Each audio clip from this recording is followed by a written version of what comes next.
ori ton fam no ni hu kwan se uton fam bia na ban ni pem what to identify me ahodo asade no a tie kwana because to be able to deal with smuggling no you should be able to track baby asade no tie koso cartel bia amana homo so ma se kira omo ye asade wetima track sa no ma we nyina because when you say no we answer no wetima nya hoden abeka se ye ba betu ase sa no waka Kwame san worker because why normal way Kwame enuti na hurricane or the ebasunko technical committee bi aba so mu hwe set insema hurricane nyina no wo mu mia na wo hwe na wa identify wom na yetimi enyi wom efefrio enti enu na hurricane ho asemi e wa hai very well The Chronicle the Bokrata na mdi bewie o medium na Yera Makofi bo ansem na odi ho asem aba wo ma ya revoke o license no e wa haye nkomo biem Ahmed Swale ya ofri mo yaya ye besi ne ye nhunu wo mo a wo mo di sabone no ye che crash bi na no Daniel Usu Kranten bi e de na ko gina court na enne krata na e kire die nti a wo mo che no na ni nyina ye se yesusu so no na de Ahmed Swale mfoni o de ma Yera Kennedy a compare kwa Japan ma de beto TV so e na ebre no a Sarah Otoma no ai na ode beto TV so say Ameswale no onie na emra asasem ni siye na da no asasem ni siye na krache na nkasa nso no Madina nti nanwumre be se duba ko no free Madina ko na tena ye wo eye amasaman eno achi na posi 40 eye enkra ne se krache ni nimsane man hu bia na pew okopie mo UK 2019 nti na no March 15th ya na obe na refi so nim sa asem na dai obedru ya na de ne kapo yes ye de ne call eye Madina District Court nti aremande no ya ye hwe ni mu se court ne be sa fra asem ni bi mu na ya ka ho asem na ye re kopoku na de tudwa se MPP abade wo mo aboa magana fo hia buruburo na adokro yen atwenya kogu anwea prada so a chese akoya hwe wo sem no so wode mu nsem bi aba o Chronicle do Bokrata no emu ba ko wa ha ya ahanta hima kromo hene ene ono so hyese yem fa pomden atena yemra wo mu importem ho na enkoyie kura enkoyie ekonu nya yare sabia sabia kase ni bi regidie ni bi anaketwa e bi e ho de entimi si regidie ni bi ma o mo nti o mo de o mo so ni o mo de kakra e be boa ma obi hu dodo na obetumi akwa ame ahwe ne kama si ebetumi si regidie ni bi so enso so e possible nya bad o beje na na mbeda ase e beje adase akra ye de ni nyina erisi no ora ajekum dampare o fante kwa south o de dampare you ora ajekum dampare o fante kwa south let's know when ka so bi ka so chiao no hwe pa na prepare mo de beti ni ka so bi ka so chiao pa ono no the message ya bre me eja dampare ye da se unia ko na wai on the fante kwa on pene ho ase de fante kwa pene ho ase o pene ase akra ko video ko na face mapoma checheko Dwaboase or Power 97.9, Power 979 Facebook Live. It's a Sika show because and I did go to home come on. And I'm Yami Sika's who did birthday. Why am I fire and coming to him better answer that's me. Nanija Manijate. And His Excellency John Dramani Mama na Black Stars for many na. Mbatian say President of the Republic of Ghana. One pie way. Behedom, behanije. Ebetu abu amo makwadi nkunim. Ewa agudi eda o mani mana. Fundy the fundy man. Ebraso the agudi omonsam ebre we ni niaka eno deba. Wo power sports and pay ya jaso 97.9 Power FM and a TV XYZ. Fundy match akwa ba bibia boko de. Welcome be fantastic. Now the way I am my surprise visit, as a ora who be say ana. When you at home, one say no me catch you. Me catch you say like I mean like resetting, you know. Yes. We say cost of football anymore. Cause you see I say almost say any initiative be I mean ex-players no ba and penifo no so koni ade for the first time and nyame ado Friday. Yeah. Nyame ado Friday a special invitation at the parliamentarians ni nyina. Friday day. Wow. Parliamentarians ni nyina. Players. Oba support Black Stars. I mean match day. On support Black Stars. Na o mampeni so aka say. Oso no oba support ball. Support Black Stars. Oh full be bad we catch up say. O say go for be advice say so ndidi. Answer baba. Interesting. You see I say it's a reset when you say NSC for the first time NSC and sports ministry you know.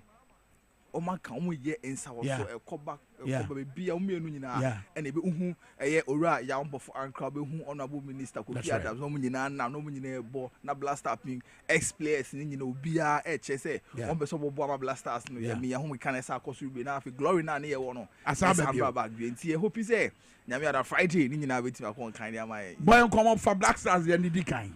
All right, but Kwame, it's me. I'll be a quarter and some right. Sagudo, Sabaparo, Power, Money Sports, no. Yen Shet, near fast somewhere, old Dwaboase, Jumedia Studio, and it's a Power 97.9 FM TV, XYZ. So, Ocean, Kabaka, 70 dollars, the Canadian, and ever can't amount to wait to me at TV and the Bible room. Our the senior national soccer team, the Blasters of Ghana. If you want no money, I can go PM our parliament, only send rather, and no one echo so our parliament, I don't say, and so my AFCON qualifiers. Nibi etimi ekonsanso on the Ghana Premier League match day 20 outstanding match and also ekonso de hon sem nyina and so ebema e wo show no se bo send so Roger Emmanuel the sports monarch and afa justice Sebotela the iron boy e bom achido se producers matina say and no pebble 7 April meeting I was ready to praise himself F to the A and DY Fanti Mamisha said I say not me for bad any PM our crash poster and data and him said the Blasters of Ghana any training match day 3 and I say a training section 3 no and so etimi Asia so come so only training and say so come training e chema I dey say full house ni nyina etimi about 23 players ni nyina etimi aba PM mo nyina e bomb bibia etimi akon kan and data training na e strong kokra na e special one crown and so ho esan sendrada no and okopiem dia surprisingly and His Excellency the President of the Republic of Ghana Ora John Dramani Mahama etimi ekokope a surprise visit bam edema the Blasters of Ghana so eni nyina eche moral supporter o chemu se omo nyina ede emo enso ho na unim se okopiem after say onu se omampani ekopiem ho no no e ade se nkofo mo no so omo kan ho na omo koboaye eko receive no bibia eko kan no GF President Kate ES Okweku na ono so hobi honorable minister Kofi Adams enso eka ho bi na omo ko na unim se abrantie baby Asamoah Jet Chan or former Blasters captain no so hobi kama omo nyina ekoko boaye na bibia etimi ekon kan sanso NSA Director General Yao Ambofo Ankra no so hobi and afi omo maka bebre na enso eka ho bi no mko pie mu ho no so nyina the moral support no tie the Blasters of Ghana so eti ho no ma de ho nsem no enso ema na unim se koye no and say His Excellency John Dramani Mahama Adam Senkakra to dwa edema Blasters of Ghana no technical team no and afi omo maka nyina players no maka nyina ho nyina o chom se Ghana there say Ghana for ye disappointed say I say Blasters ye TV qualify and go PM AFCON minimum or say Blasters some bomb more thing na say match 2 ye any Chad and Madagascar no so mu hwe no so mu timi win match we ya say Ghana for e sad disappointment tin nyina ebe to machi ama so ma for glory no am bia etimi akonkan e de ma ye chesema His Excellency John Dramani Mahama edituja. I am here on behalf of all Ghanaians as the President of the Republic to just cheer you on and encourage you. Ghanaians have had their hearts broken by the fact that we didn't qualify for the AFCON. But even when we qualified for the AFCON, we crashed out very early the last time. And so we haven't given up on you. We still believe that the Black Stars can find its glory again. And it's dependent on you and the technical team and the management committee. We can come and play the football. We can make the resources available. We can come to the stadium and cheer you on. But eventually, the goals will come from these feet that are right here. And so, it takes sacrifice, it takes strength. We all like to watch you when you play for your teams, and we expect that you bring some of that dedication to the national team. Playing for the national team is not as lucrative as playing for your individual teams. But still, that sense of pride and patriotism that your nation, has gone to the World Cup is something that is worth dying for. And so, before you start the qualifiers, let's put the AFCON debacle behind us, and let's look forward and know that we can redeem ourselves. I know that in the World Cup qualifiers, you're going to redeem yourselves. Play and we qualify. Ghanaians will find it in their hearts to come fully behind the team again. And I know you can do it. I mean, you're all talented players. We're going to continue to support you, not only for the World Cup, but beyond. We think that we must build a very strong team. And the way to build a strong team is to find the resources to bring you together as much as possible so that you're playing together. And captain, you and your squad, we're counting on you on Friday. Let's take it step by step. Let's win this one. And I'm sure that the next one, which is going to be away, if we're able to corner that one too, we'll take it step by step. And I'm sure that by the grace of God, we'll find ourselves. It's United States, eh? Yes. And Canada. Yes, Canada. So by the grace of God, we'll find ourselves in US. Maybe by then they would have finished their tariff wars, so that we can have a great tournament. So coach, you and your technical team, you play as much a role as the players. You need to build their morale. You need to make the right calls at the right time. And so it's not only the players, but it's also you who are the management team who are directing the game. Your role is also very important. And so let's go for it. Go Black Stars.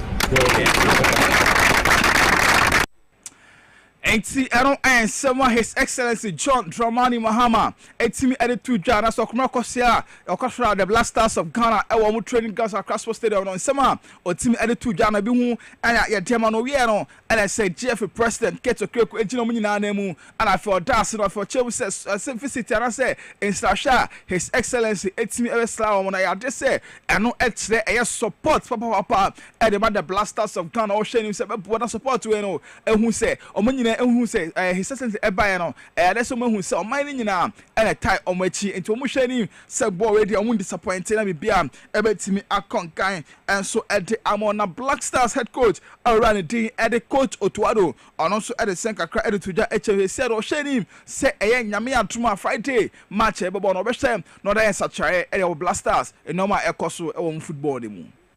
Ghanaians always want us to win. Surely it was a bit disappointed, but like I said, for us, if I could turn things around, I would surely do that. But we have to look forward, and we have to start fresh. It's a new year, it's a different competition, and we are in a very, very good position.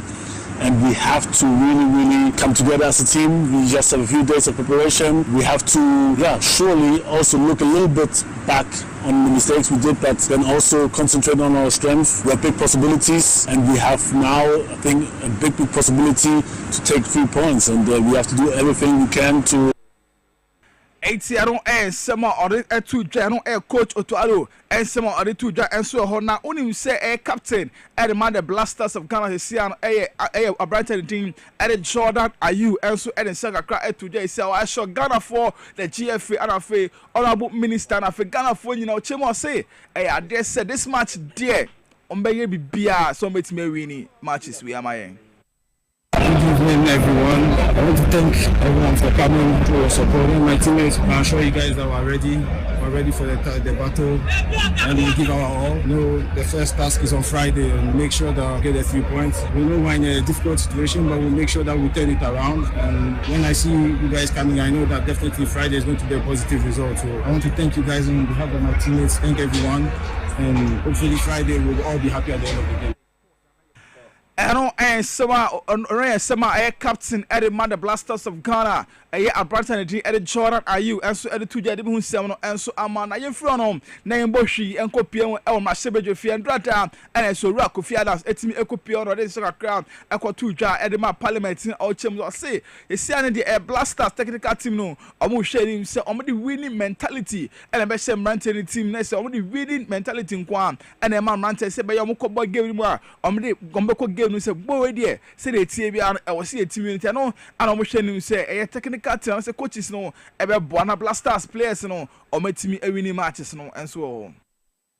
The Black Stars technical team has assured my ministry that all necessary preparations have been made and that the players are in high spirit, ready to give their all for the nation.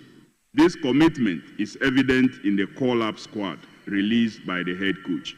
Beyond the tactics and selection, The technical team is tasked with instilling a winning mentality in our players.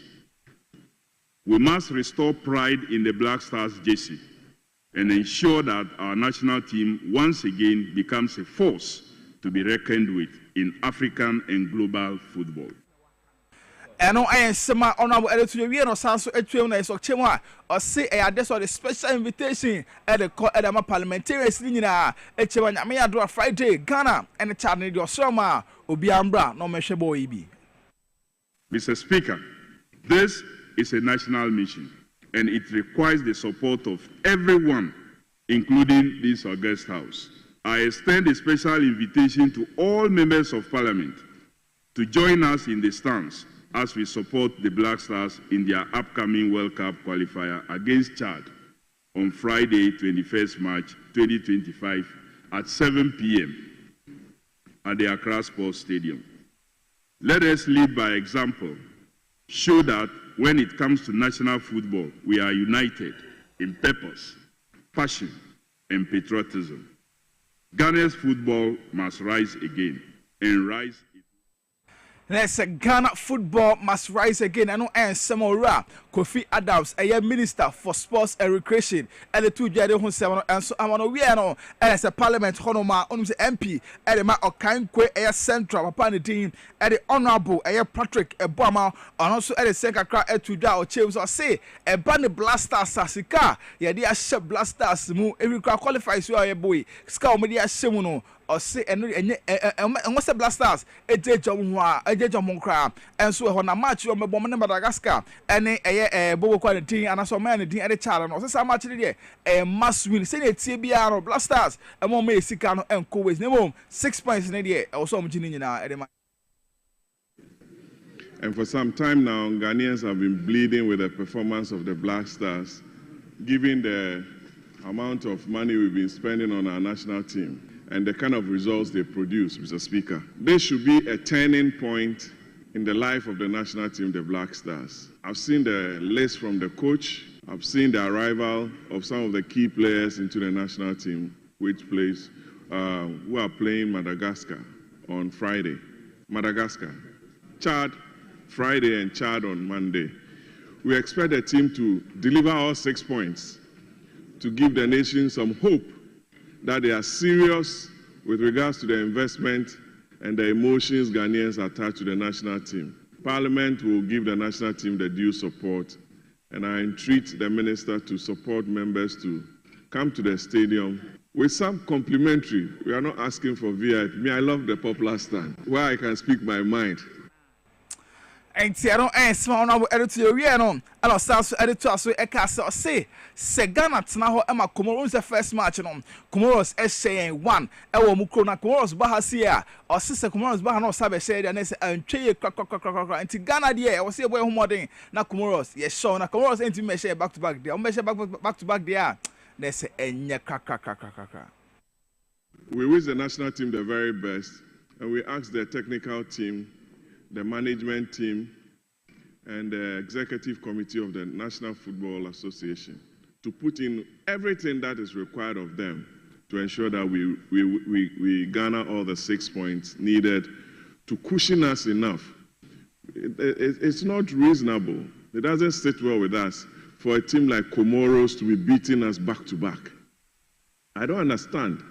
Honorable Haruna Idrisu's Steadfast team in Tamale can beat Comoros. Why not our national team? So they need to be serious with the kind of players. And look at the game time they have in Europe. Bournemouth, Semenyo, Sulemana in Southampton, Partey is a regular at Arsenal, and Jordan Ayew at Leicester, Kudus at West Ham. They are all top-class players. But when they come here, we don't see the commitment from them. And that is what hurts a lot of Ghanaians. So when you go to the dressing room and to give them some pep talk to them. That if we invested so much in them, and since 1992, we haven't won any medal, apart from the bronze we got from Barcelona. So we wish them well, but we'll criticize them when they poorly perform.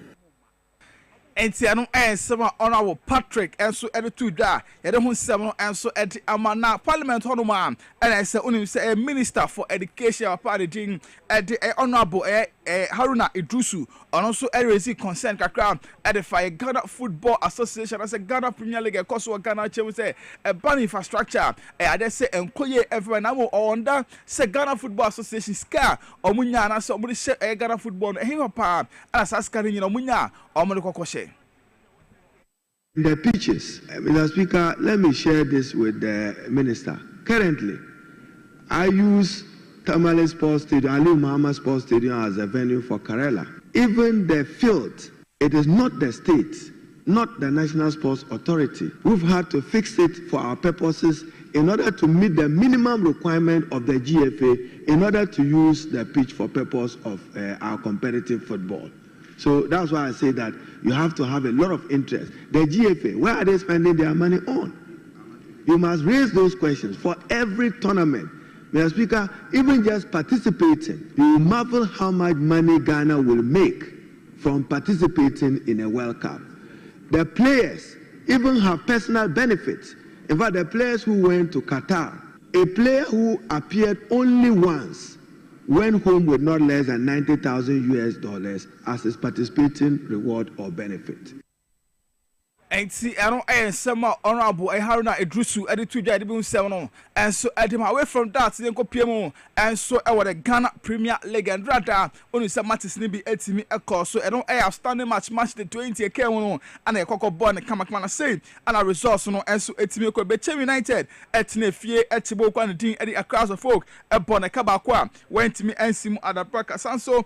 And I could the Heart of Lions at Tinefima Dreams FC, Ecochino Bona Camiano, Emma also at Timu Bacope Holy Stars at Tinefie, and a baby ghost at Cochino Bona Cabacua, went to me and Sim at Arakan Nations FC Tinefie, and a Drana at Chino Bona Cabaco, went to me and Sim at Arabraca Summer Test at Tiboquanity, at the Mediama Bona Camiano, Emano at Timbaku, John Apostles, and Kumasi Santoco, and also Equoye, Etipa, Kobia, Timian and Yonko, and so a Holy Cities, and a Vision FC, and also Equoye 1-1, and so hono mede ho nsem no enso e manise akopio mo table ne so dia say at table no etitie Baby Go Stars, ready kind ekra 40 points. Kumasi Asanto go etosu mienu onu ekra 39 points. Heart of Lions etosu miensa onu ekra 37 points. And House of Folk etosu 9 okra 36 points. Abechem United enso etosu enum okra 36 points. Enso ehona oko last trainer dia say NCT Lagos Cities etosu dunsia onu ekra 21. Carolina United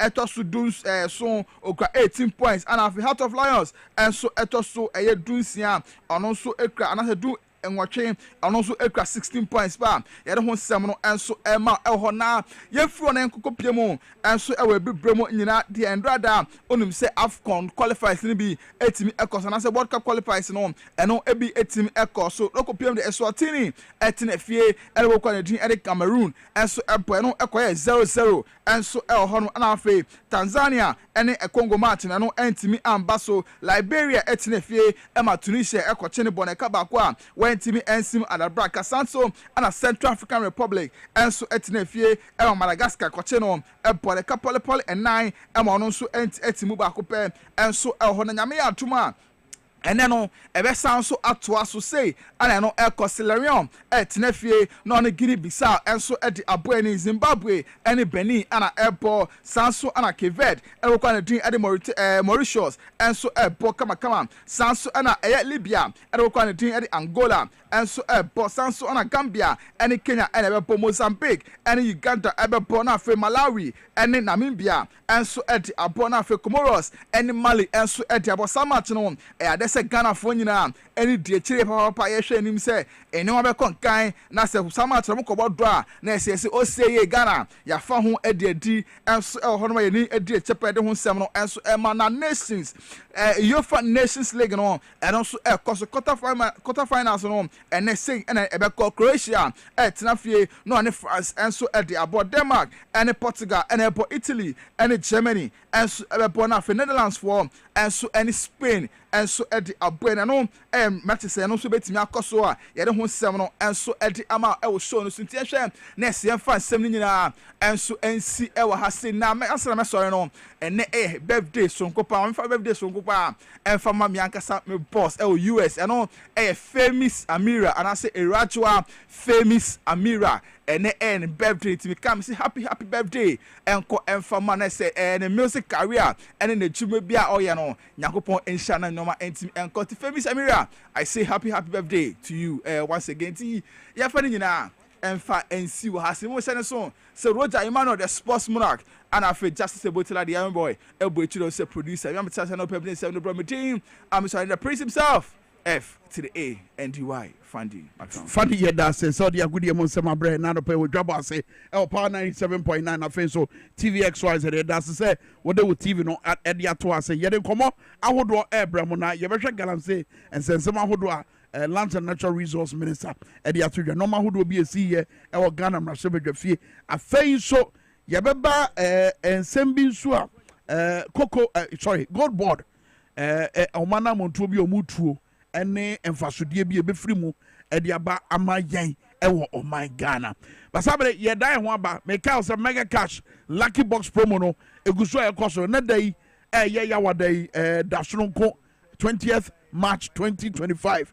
On Sabbath Makasikapudo, 500,000 Ghana cedis, Ubetimania 20,000 Ghana cedis, Kitu Mukrabet 1,000 B, 2,000 B, 3,000 B, Wabra would dial star 426 star 5 hash, star 426 star 5 hash, our mega cash lucky promo no so. It means that Jacra, where a good year, Sikadie, Sikanya a womb, where a good year, Boamasika. Ebeda obotom nya sa agudie na ye ense kuro nkwana ade ache na hwe mfiri mumba me say dial star 426 star 5 hash and naka ahodo obeba begu wo telephone no so pick mu bia ba pick bia no onsa betima akasika ewom kai se woni mfie du nwotwa agodo e won kan obi and afen so NL4 age agudie yi atum and dwumade ekoso ewo Caritas lottery platform eso ye dan ho aba Dwaboase ni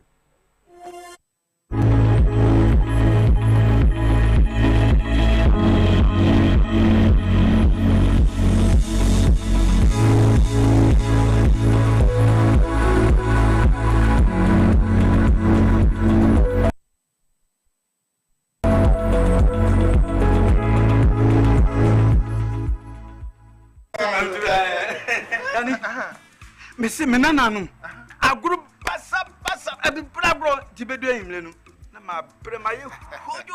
As for me, I take very good care of my grandkids. Ye di agro na ye sa eduru mre bi kra na me ba no timide omo be gumi so weekend no. Hey, mumle memre.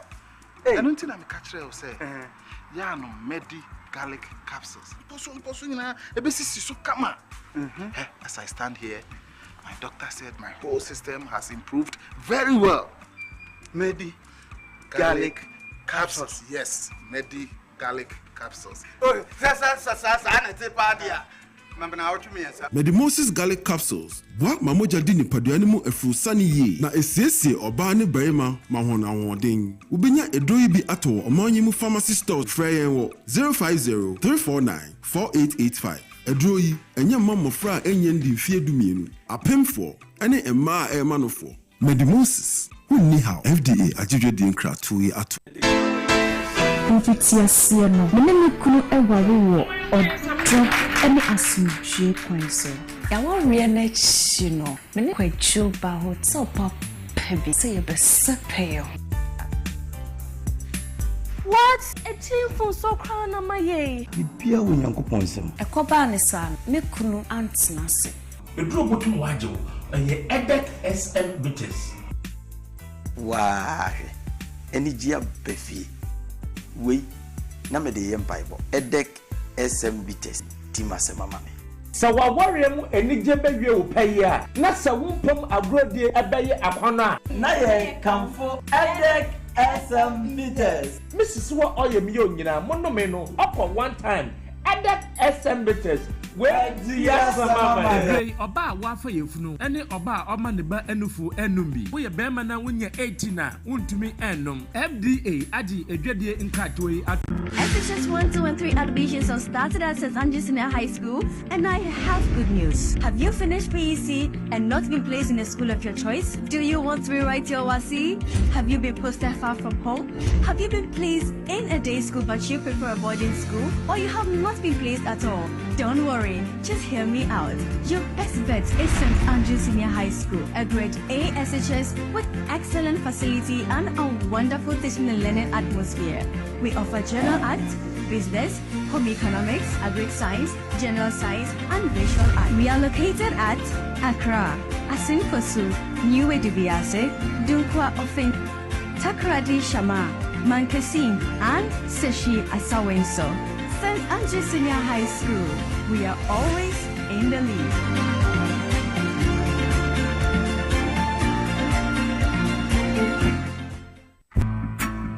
Hey, why fish? Someone you would know. And the man who say I can once and who cast up a packet see no baha, none in Nasa Tataya, or Casano didn't Sakatana. But we didn't say Papa. Matilda Mokanina, Spanish garlic mixture, and then a capsule Sadaroma, and I'm a pomodressa. Wow, why a nice Sankasa, Spanish garlic mixture, and then a capsule.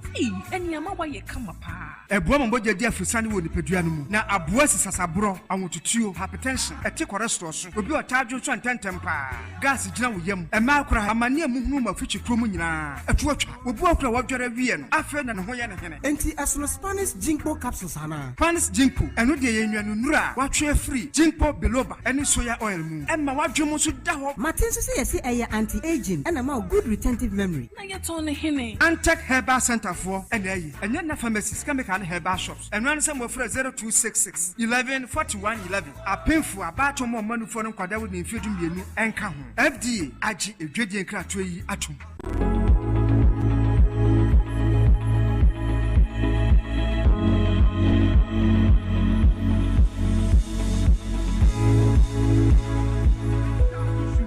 Ebeka issues ye gina so de to aba.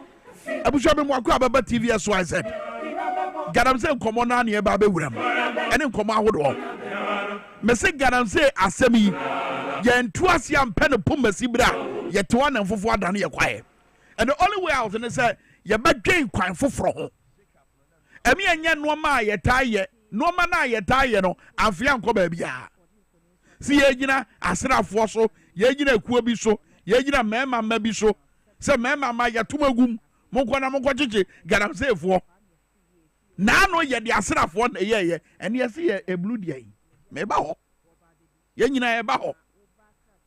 Yampe kwan foforo so amfa ntu Galamsey ade yasia ye be twa ye ho frada sa asa de akomko atu ye ni ntwa ho sana wa hwe be ba beduro yampe so man Ghana beduru mpempe so a ye sese de ensuo de kama e wo Ghana no e se ni nyina ye poto nti ye kra ensuo afri Germany ye kra ensuo afri Vietnam ye krenzo e de free Japan and some fataye and ya won ye nyina epese ye duro so kwan be so ne be fa so de na wo se ye aban yi ba ya de ba kwa wo ya aso nkofo bebere ani nchemu ahodo a ani adwentoato a eta akoso e de be kwa koduru hin de na afri mu aba pese wa ha ono ta nante pa no be gina na experience no so na Galamsey nkomoi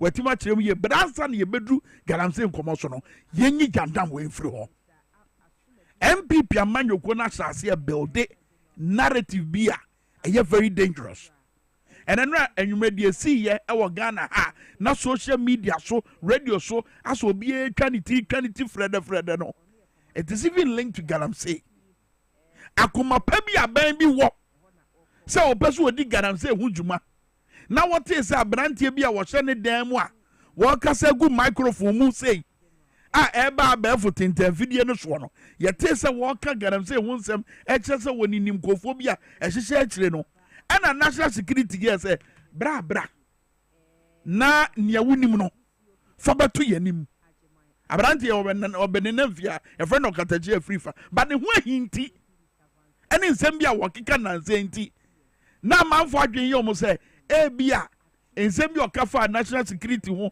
ana Zambia wotagika no enu ti na national security eto onsa e from nebom national security friend say one mebo ma men kan niam informant no etwema mo say my information after fact checking is that Okatechie has not been arrested, but rather invited to help the national security identify the Galamsey corporate as Samra Boy. Galamsey corporate at where? Samra Boy. He is to report this afternoon to help the operation team. Akumapa, national security for the two of them, and the from one no. So a year day mebo, me beba, a year day na honorable Alexander Abenyo Markin as of last night. Now social media handle so what you say it started with Abronye. Now it is Okatechie Frifa. The NDC government must be tolerant, using state security to intimidate Nanan Watcher. But was it intimate? And I was wondering, what did this really come from Abenyo Market? Because I know him to be very meticulous. Wouldn't him no crano, Chevette, no, they said, now, was he bisansem? So it means that we're an organized person. What are you dressing? Bama was dressing what type of pimpinis, no, where your Bama was side bread dressing.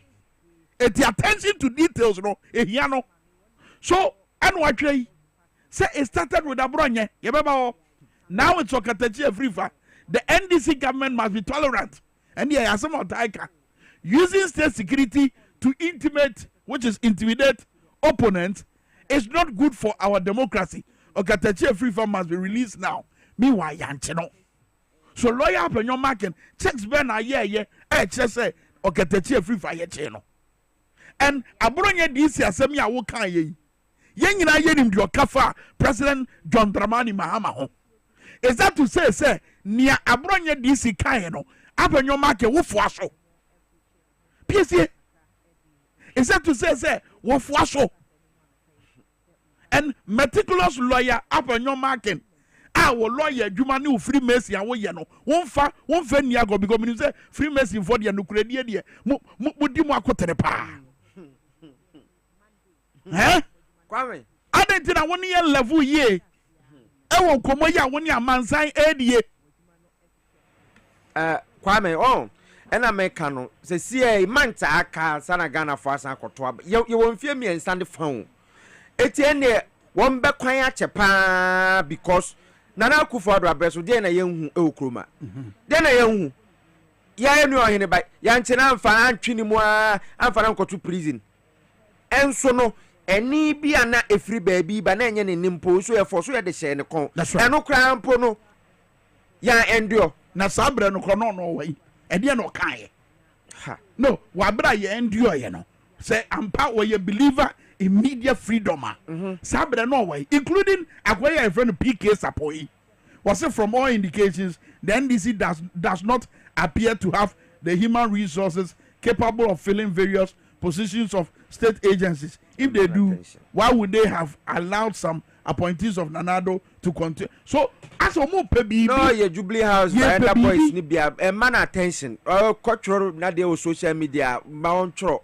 a man attention. Alas, and Tampolin, so also to baby, and what targets Ian and Donald Trump in Hong Kong, but say you and Central for Fan with you, so one my Ghana. Now, Ghana have 2 radio XYZ more. Your quiet demonstration, your friend is saying. Your friends, the media vanguard, free media vanguard. Yeah, demonstration wa hama MPs. My shabby 4 baby. Na Alasan Tampuli no way. Omo ya chumna wa mo ya nsem hu na wa muti kroma AD no. Because ya baba 2 radio station mo. Radio station na ye 2 mo no. You say licenses are expired. Ghana mra ema ho kwan say NCA pe ene betumi ama license. It is expire NCA pa or the bema open so a obeje but obejira mra no so e na age. Yeah, the police for eba agene ngaro sa time na order na wo ewia kete anti-terrorism squad unit as a squad. Was there a terrorist there? Do I look like a terrorist? I don't look like one either. Does Mugabe look like a terrorist? No. Oheneba. No. Beposo ma. Eso ye de omo ba ho. Ye tu mu sada na ye tu radio gold mu adentia eye pro NDC media houses inti na Akufo Addo akwakoda se ni tira bompedua mo se den o eti o kyerɛkyerɛ no nyengene won pese eyi for be ka no ho asɛm na wasoma ama ya ba betum Hassan Tampuli no ni kroma ye demonstration no ne mfefo members of parliament honorable Samuel Okujeto Ablakwa honorable Kofi Adams honorable Sam George wo nyina ba bi na what you are then at that time the media wasn't being attacked na de chie mu no me fie na me wo se asem de chia yo se de yo e ma bi de ade bebo wo kamu because when na we lead the demonstration no free media vanguard no na ye interview sa e ma kojo opon kroma e kotena Joy FM be ka se asempa ka se Kwame na e na shutu ni ka na wotuo what the dances na me tu okram nim to me hu bi kura da no eti eya omunja isansem hu no we member of parliament you shouldn't be doing politics of convenience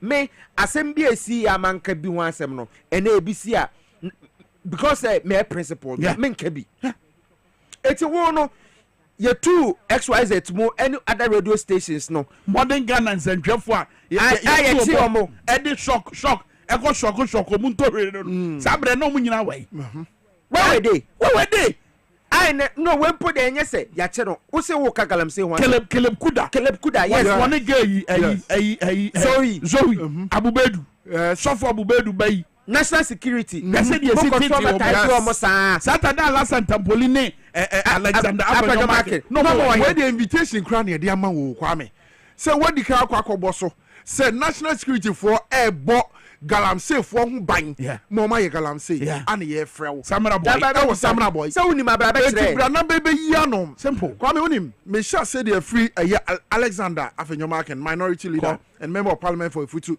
Kwame ni niema wo ye no kan abribia matena kasa video so aka say was deliberate was said yes ose niema mo ye no wohwe mo numbers aka wo mra shebedwe mu a so man tu sa na mo na omo ba yira wa mamuo no I think we have that video we should have that video yes the last time and no flow watch them me e ka me obrenpon kwa Kwame anka Ghana anka ye beji yadwene the free MPP for so e ba ye mo attention nanka me ye mo attention asem bi omo beka na nka Kwame but you see it's unfortunate yes say yen ye beka se yen kan yes but omo beka akoto omo nsam no wo baby wan chemu amfa no kura na ama no obia no won tie no kura ne de no wa form de ne say no kura akwaje di eti ne ese Ghana 40 ase ne say wo te no wo baby a hunu say MPP for akwakoye meeting say John Mahama wo matwintwa ne name sa na tie na mpese kana kwaje ase na nado danko Akufo Addo wo ba ye ATS wo be gunu wani mu ase poto free SHS ananka ese ye ne Trump card obeye ye ose no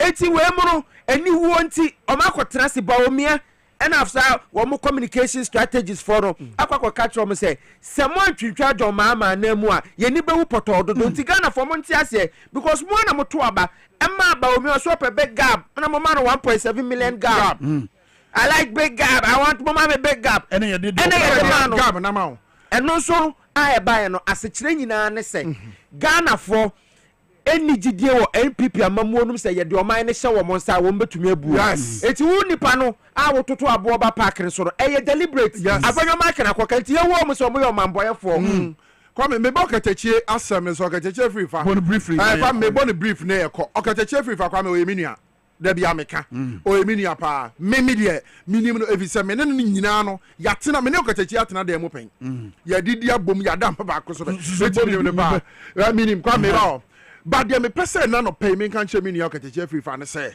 ewi ase se otwa otachere matoto wi a onwe nam bia sabre ya odwene say obetimi aka nsem bi etumfuturo ade agu Ghana fo ani na abaye se oye bibi na ode aboa MPP amanyoko ya mfie nwotwini wo maba no maba ha o man Ghana no onhwe ne ye if say apart from so oye centroni no oyo hene minim so katachie yo ayokofo hene ewa asante achimbu fa anti-brofo gasa we sub chief sub chief ade mabusuakuo Kwame said ye tie bia no media minim say wo yo hene etu be hwa nanse ya omo kwaye na His Excellency John Dramani Mahama ho upon the okatachi frifa ekafa His Excellency John Dramani Mahama ho ene na abanyi ni nuan bi ho kra no His Excellency sorry no chi anansem a video dada ho video a check that okay a video a check kra no a Kwame obu His Excellency ebu ahemfo the American soldier say ene His Excellency si okatachi o ba bia obetia no ne bekasa edi nko no like president na nado awatwa ko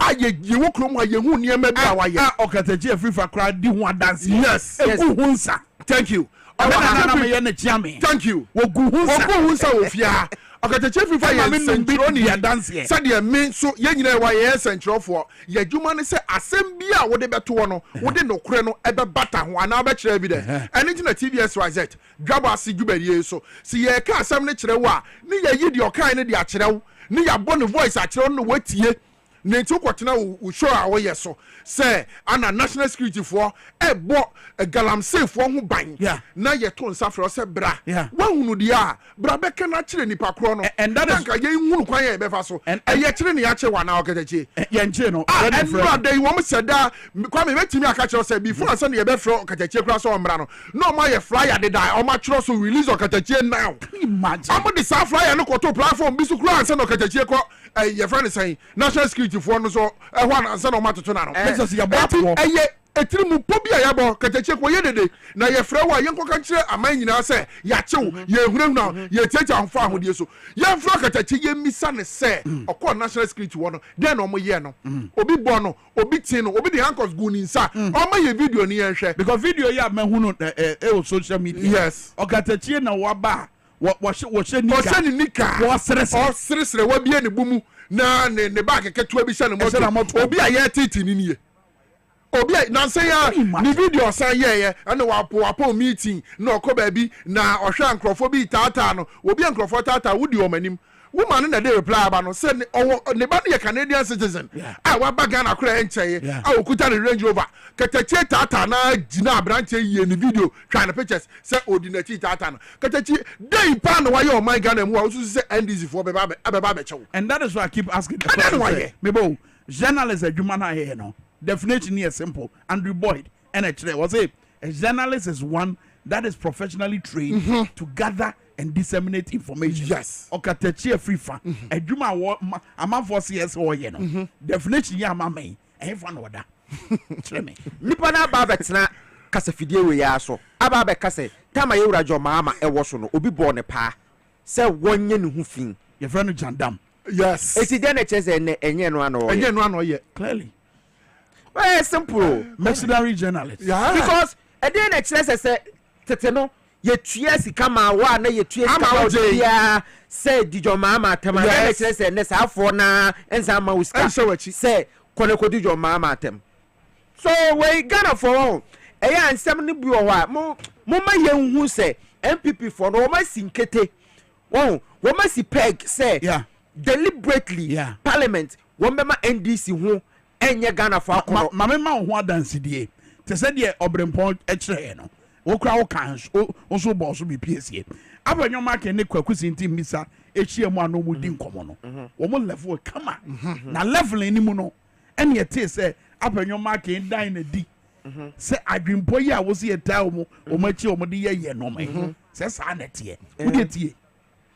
It's a point I realized that Ayerige's posture was changing. He was moving into being confrontational. So I laid back and I was watching him. And I knew the source. What was the source? The food soldiers. Well, the majority leader was not. He, as a leader of government business, his business is not to be fighting me. Of what am I saying? The government leadership, theirs is the diplomacy. Mine is the pound for pound. So, for instance, me, I'm in opposition. I can trigger a small debate. Now me dey atrapo. Now also brofo kana ya ode. Now also feel say food soldiers in tea ese also kedi. Be won say you spend 4 hours debating. Now government business no. One year. Una o share no. But speaker, or you very smart. Who say we the opposition leader 8 years, we be majority leader.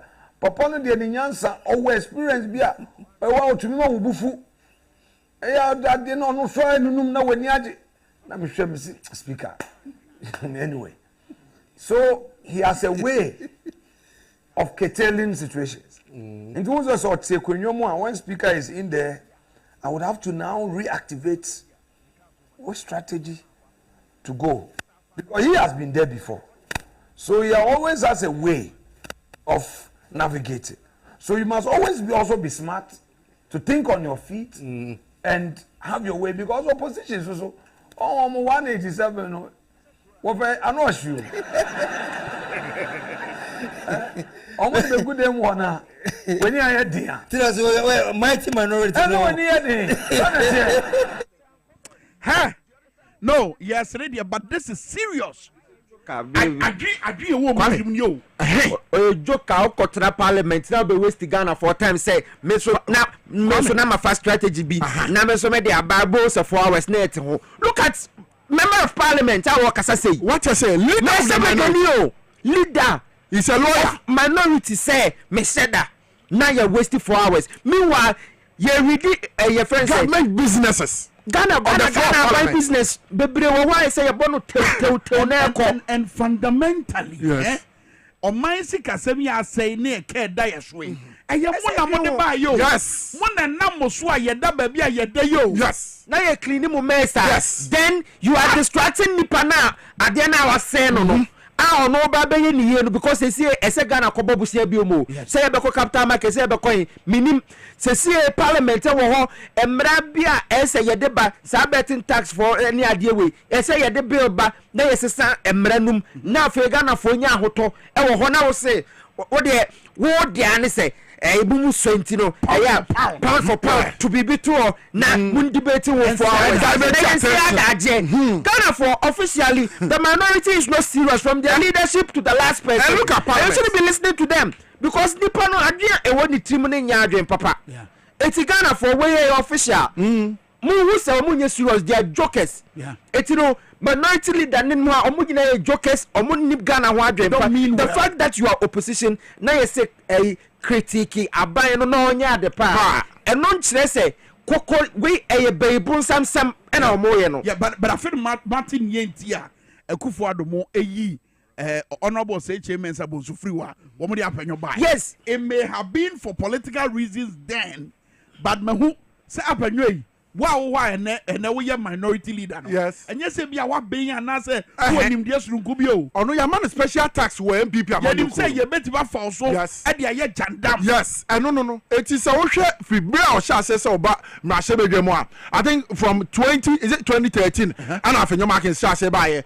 oba na from 2016 no de ne ba middle bench ehono obebom penifo say chairman Sabonsumu echidom until so be ye deputy I think majority leader ewo fienum ni nyina no na ye wo omo dwumadi a wo ma hyehyɛ de ato de ma afenyoma ese bra be dipon say ono no betimi aye say adwuma no Kwame also omo be di so minister omo amane bi omo anche that but omo said that ne to what say mrahye bedwemu ho wakoti adwuma na se eba ne se yenye propaganda yemfa asem ntum ebetimi delay parliament na government businesses nkoso a afenyoma ki obi eni wo beto no mrahye bedwemu eti otimi sori no waka asem ba akwa me obehwe mrahye bedwemu say mrahye bedwemu da bia metesoro wo hwe na aye ye wo ho ombetimi atena sa asem no 5-6 hours aden Mommy yanko enim abodon so that resetting Ghana no say wo de ba parliament speaker so ruthless enema ni bi wo omontungu Ghana for sisi Ghana for ye pentem ye wajo mahama na so every day o bibi oye every day o bibi oye wo conscientize Ghana for say ye hu say emere ye wo mere fufuro bim ye man na ketire eti mommo am na nyina ye ntumirika na ye nkoduru bia bi na ye nyina ye ho hinha ye apeloma ke no ono wanya ni sika wi o Ghana ni bia otebro sankro a woto wa say ye fa decision bi na e affecting life no gomo doso apeloma ke de ono de and to some class B and sankofo na come on no and sankofo bi a yambo mo pa omo te media no so omo yes yabo mo pa o pa for eti kwa eti wo de wakoma di o ma yes e de waso mo omo yes Say now. Say na ye chichira to Ghana for tirimu say adie biara MPP amanyoko na ye no eye buapayo eye bebu nsam eye buapayo na omaye se omo beye e de atia ni si aban no enti eye na omo tensem a wo mo momodin no munya nyina so ansa na omo beje dia omo agedi na so omo di mfutuo a MPP abanyi minority wo ma se begam so omo betu Ghana for din dia omo ahwe ni omo nsa be si from Kwame. All right, yanko komo foforo so tentem ye de Galamsey enkomo no pa na ebe yanko kese pa ba quick one yanko the northern part of Ghana titiri boko nsensem ya enko koso na no tuototo koso a yanya ntie se ye de yensa akokeka ebinom and member of parliament ma de wo Garu Empesos Honorable Dr. Thomas Anaba at the one kese pa edema asrafo se sa ekwa mo fa so de mo nsa akokeka amanfo bi omo na mo baabi no eno ka wo bi na ya na etaima ntokwa no ema no hom ne so bio eti wonim de ebesi anase anamo empanifo betu no mahwa abra saade na se ba saade na ekoso e wo boko no entwe ye kra yetie Honorable Dr. Thomas Anaba wabra wo make sa submission wo parliament. The military should also be cautious because just about 1.5 years ago same brutalities happened in Garu. We lost a young man who was very innocent, was not even at the scene when issues happened, and having 2 little babies with the wife struggling for themselves. An old man's leg was broken, and up till now we are still managing the old man. I think the military were trained really to neutralize, and anytime anything happened, they try to pay back. But they have a lot of questions to answer when it comes to how this military man died, which I'm not going to draw so much into it, because to go and stay in a danger zone, a no man's zone, not in uniform, not in military vehicle, you stand a risk. Honourable Member, let's be circumspect, please. Yes, I'm trying. Mr. Speaker, I'm trying. Yes. The issue is that you go to one area, a military man is killed there, then you move 20, 30 kilometers away from that place to go and brutalize people. That is what we are looking at. If the revenge was done at the area that the killing was done, one would understand that, yes, they are trying to pay back, even though they are not right to pay back. Okay, Garu Member of Parliament, Honorable Dr. Thomas Anaba Anti-Galamsey or condemn what you see, you know. I think Majority Leader Mama Yariga, the Anna strategy type confuse you a year up in your market, you know. And also, Eden Anoton Conan, Eslamo, a year alleged military invasion, of course, one. And I feel so quite almost fast, so Edio Monsaki Kakika, additional more boko, you know. Honorable Mahama Yariga. Yesterday in the evening, the military detachment in Boku and its environs, there's also a detachment in Benduri, undertook an exercise of ransacking almost every house that they came across, beating up everybody, men, women, children, old men, old women who could not flee, injuring some, destroying the properties of others, smashing television sets, fridges, and everything that came their way. Mr. Speaker, I made several calls, tried to urge them to stop. They did not. And this morning they continued. And as we speak, the military, the soldiers are still carrying on the operation. Very well. It's Honorable Mahama Yariga, my Majority Leader, and I'll tell you and the Kasemo watch and no man who do our no. What is you know? If it be that work, I'm said about some gray, if it were done in the Nwedi Ewaboko. President Mahama buy or chair, one among 2 more.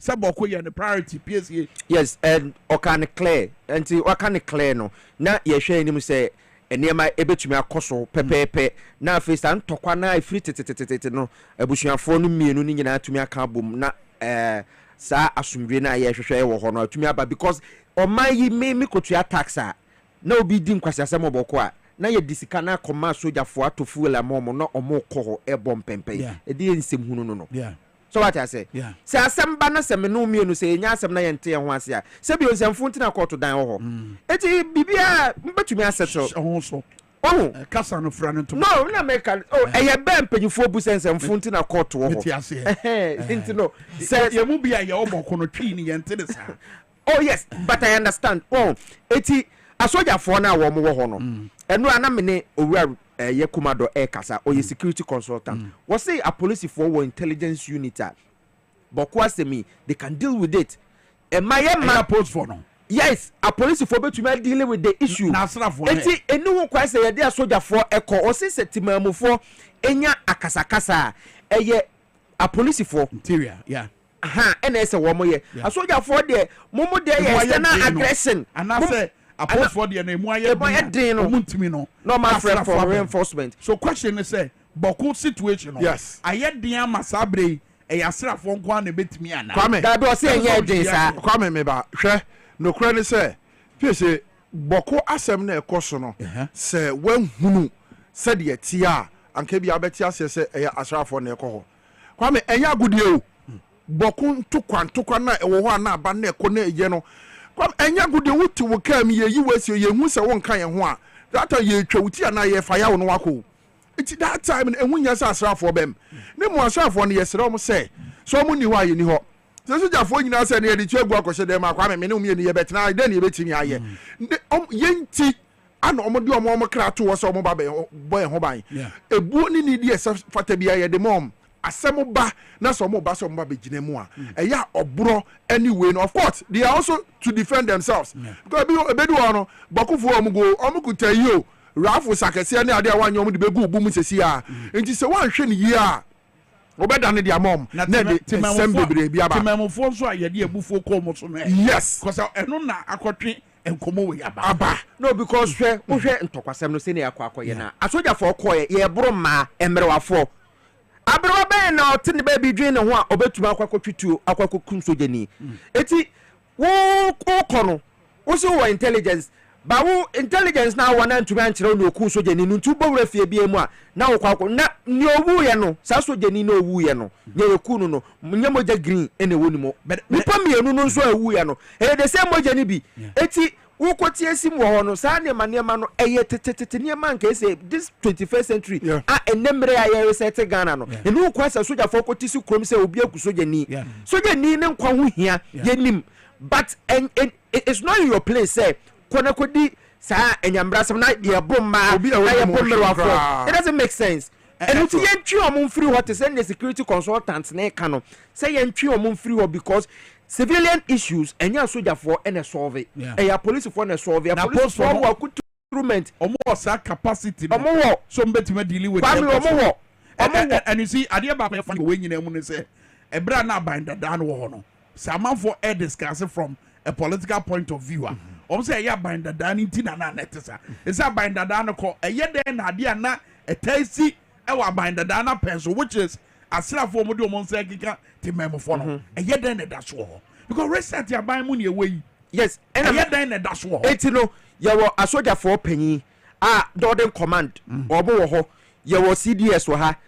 wo mu nyina to be kasa bi ena yasa wo defense minister peso eti somebody should take an action obi ntia obi e wo ba bi obi enfa phone entia obi yam punishing crofo bi na sa na ma no ya me se wo bo mabusu ani tu ana se minu yi obo a we will all be angry say the system is not working and until obi betuma bo obi tu afa ne ho adi but in as much as say reset Ghana no enu kwan say ma asoja for efrafrati mamufo sa because wo mu training na wo ma akwaje no soja ni ko training na wo dan wuram na wo we adwen kwa te se kusie eti omo no ya training omo say wo no ba mu a a brute force attack it no yes to kill but post ni no oni enete it no brebre it is a police for crack the only time you be any panic gidigidi say nipa na air resist force so police ni say odi bonu pora police ni echi no ba na onu ye gidigidi abra onye gidigidi etia wo mo dwuma no say dey say omo ye no nti omo no wo mo abotre ya ma omo interior ministry budget kakraka ya de ma police for ni nye dwuma ho na eja doctor omane boama defense minister sa na ma we resetting Ghana no ha no eti for honesty from na ye bibi tia obi na ye hu say yes panyin wo kroma Kwame the ode ahwede be fe ono de wansana bai mi da bia mi bisa se boko asem eye ntida ben because asem we ni wa ankasa ne ma we nyina Kwame emma eye de asem na ntia hyewa Ghana asofo mpanifo eti yentimi hwe na ye nka sa boko asem nyina etu ntwa kra wo bre ko ye be da sorry da ba ko na yente se na se yete se ye ka na Kwame akosi se na egusu koso okay ache long overdue minimum sem kwa seboko a abribia wo so mo nko mo sa Kwame ebe ne fo hwe no mo nka sa asem ni mfio Kwame last one I think say a police for me tia na me ka bia mamo no mo dwumadie ho atotema e wo baabi ntina akwakwa te say ye di gidie e wo mumu obi aku obi e na ade ache e na ya tuma hu no a prosecute na sansem fo no ebejai so eti ye ka bia mamo no sem mo betuma ye adwuma no mo so mo nkyere yen say you have the capacity to do that. There is a new IGP in town. Yes, me chawa no pay ye nim say adwuma no we bi da greater Accra wo be hwe wo be divisional commander wa ha ne ade eti ko boko na ye Ghana for enhu say a police for no ye adwuma no eya Ghana ha intelligence to say oh a police for ni nim nipa kro na nso wo mayi wo mani sadde no say twem ba wutie president John Mahama last time na oma security couples for ya ye yomu e bra na oso ai wo no asamba ko kan ya edi akotene e won komo ni omudi ye ne the need say ye de ya ho den be she intelligence gathering yes eno mu no ana ye betima boa na nsema hodo akekere amankyere no ya pa ne pomasi bre no intelligence gathering no eno na ye police adwuma na koma because say obi kodi bone na say intelligence untumi enya na say you have no business being a police force and as a police officer it's intelligence gathering ka yaku obi acha bosume e say etumi chi omo wo chi omo sa so mba say Ghana system no ye adwuma because broni obi tumi ku obi but you bedding into 10 star better kwa na ya che no eti abane sa obi a opese okodi bone no na afi aboni hu eti onko biom so what I say eti anon mom be ma akunkwankukum na bras nti a police for person mo kire me say eti omo stati ku amanfo oboko free tete nyina eti wo mo ntumi nti obi wow Kwame question ye bisa wa betu yi ano no ye wo ha emre bia bo I ready bia no ba ye no bedi nkomo ba ye nkwa anim na ye mfa sika kokko nsem mra de ye ne de ya I mean sika kokko e ho nsem a eboa ma ahotoba e gold board zabira ye ka say ye nyane nte ye say emra ebeboa amayetimati gold board no enra omo kan ho asem wo mra so be gafie make kasa for gold board bill 2025 it's been laid in parliament and the bill will manage gold purchases as well as trade and export as well as enhance value addition to support the Bank of Ghana's gold reserves and generate foreign exchange. Who about to talk for one fe so say gold board ne ba de ne be see gold board de ba e simple kwan ya fast way to gold no afei de e be ba be da quantum ponso a eye kwan papa so na smuggling na e kokokoso no no so tumi ejai because say e no ba be mra number 1 e ba be boa Bank of Ghana ama wo reserves to say ne kan no atumi ejira yi number 2 on say na ye gold for oil business bi okroma that's right e ba be ye ni ye say na be ya fango bo enso ebe kofom na afei ya dollar no because owo gold tembia na oton amanone a onya dollar enti pressure emma me to we ni so dollar no so enti e ba ne sa na ye inflation ne sa na na dollar kosuro petrol bo kosuro no at least ebetuma stabilize no for now na wo bra ye koye nim na ban so asa hwe other measures a obetuma asa adopt a obeboa na inflation atemi okay ye hwe mebo me do babem ye hwe bra na speaker of parliament and Mrasobeja for adwuma for Clark for no wo mo edge gold board bill no e dia two man no mu di ho dwuma ɛwɔ mmarahyɛbadwa fie video 8 yawa yɛbɛto nka na afei yɛaba galamsey nsɛm very well yɛhwɛ wei and first reading of bills.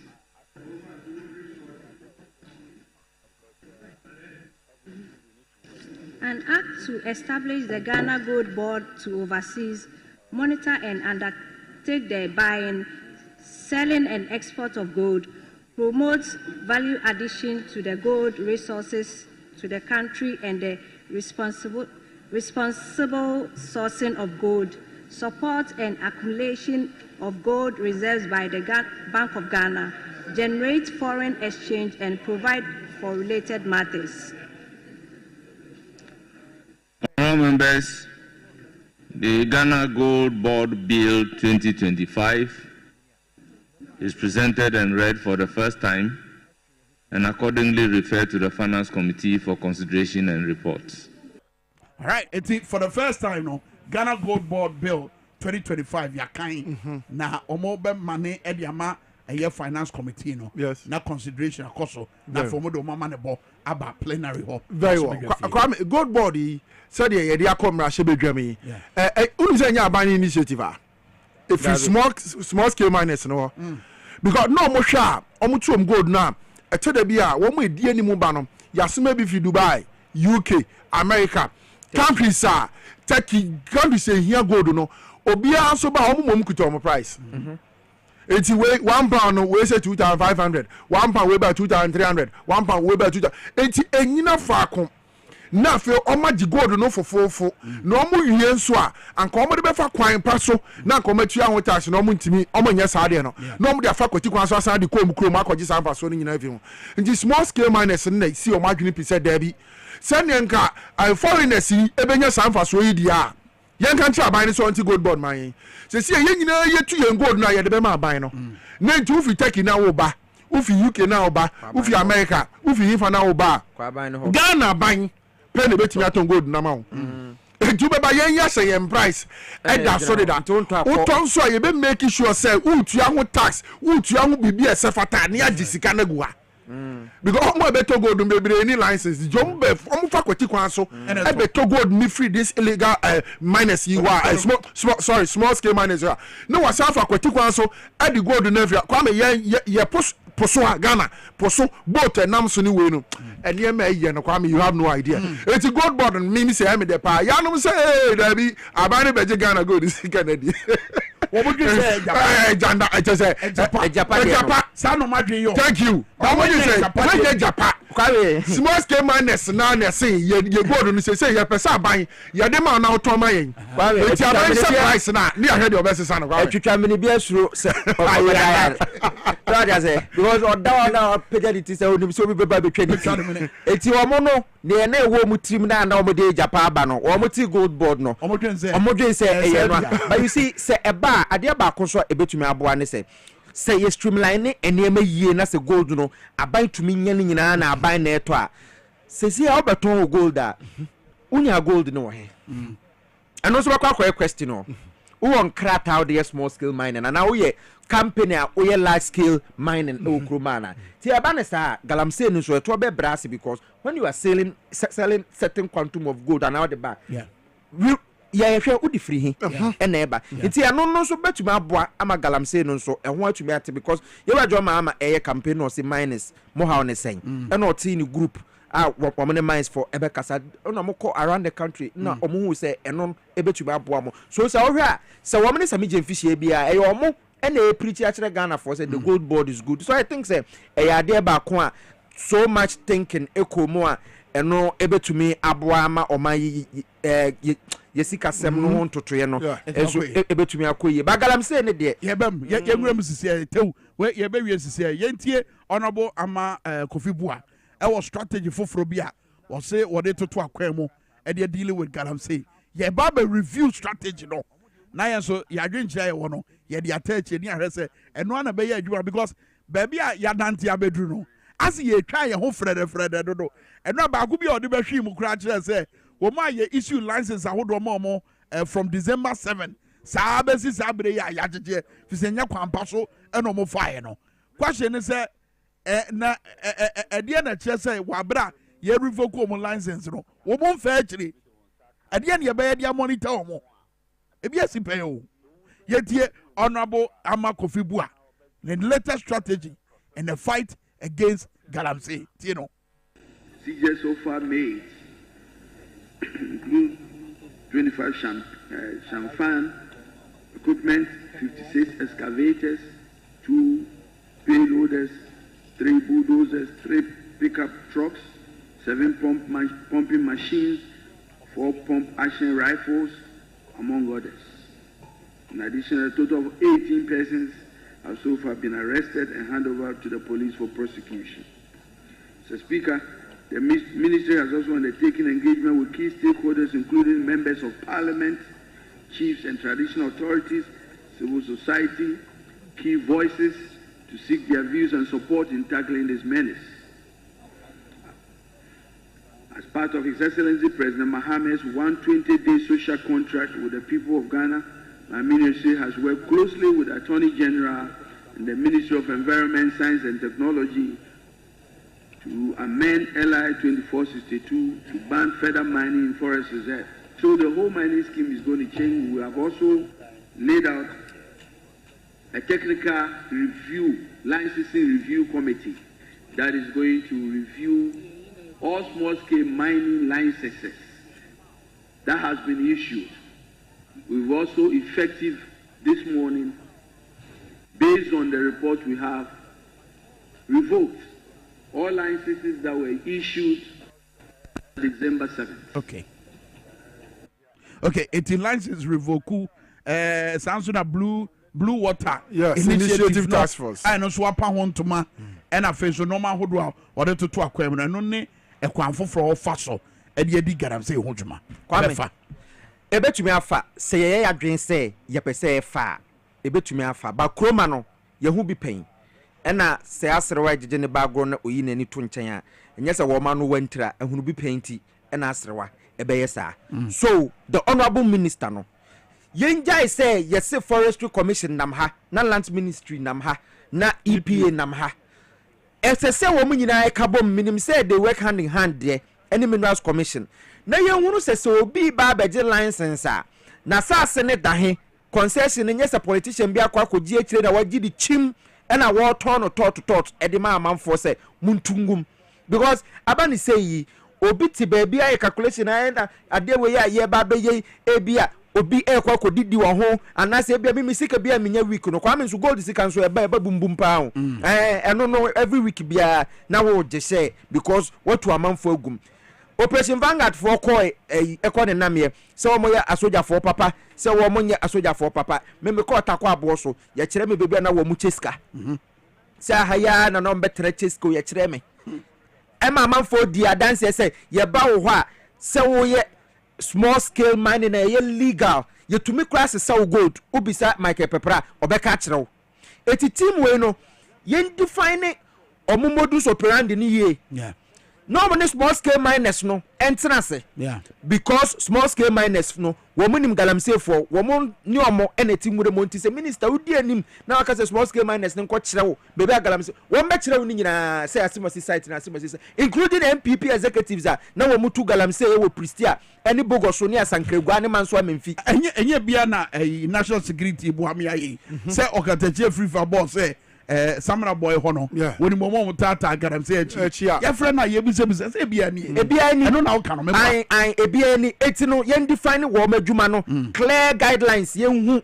na fe but on a more serious note so who took kwanse see Ghana the way ananso na do be pa no utu mo se eso ete na nanse so nsuo to no ntikura no empo na ama ebia nsuo na ani kura ye Galamsey na ekoso because amanfo suro wontumi etam machine ekosi tano nimiri forest mo ewa asankregwa se Samara boy no adentina bepim ne wontumi da so ne nam ho good question adentina wontumi because ye attorney general police for ne nam ho ye wo evidence a lands commission say ya money to me ankrata wo ho awo bowura ho ye hu video no obia so nim say wo registered general's department former president Akufo-Addo bom ena de patapa ebeka say the lands commission kano on fanto nchen na wontumi wo akwanya so betuma bawura kwaya yesi ye kora Kwame 4 years 4 years but then what's how Mobasa beto foot soldiers no form ho. Some so your government say, but almost your party no. Woman that do about power. 80 Ghana for ninti pa Ghana for two abani chim dima NDC. Number 1. The way now we almost spell it. Kwaya we first fight corruption. That's right. I want do ba ya almost say Attorney General ba we to go then Kwame. Because the more now we giant big fishes no one chi omo no. Mampanyi Mahama amaya say oh you no nonsense president. So it should manifest. Na apprentice ni dwuma bia wo mudi. Licenses. Ye were amaboa say ya revoke. Good.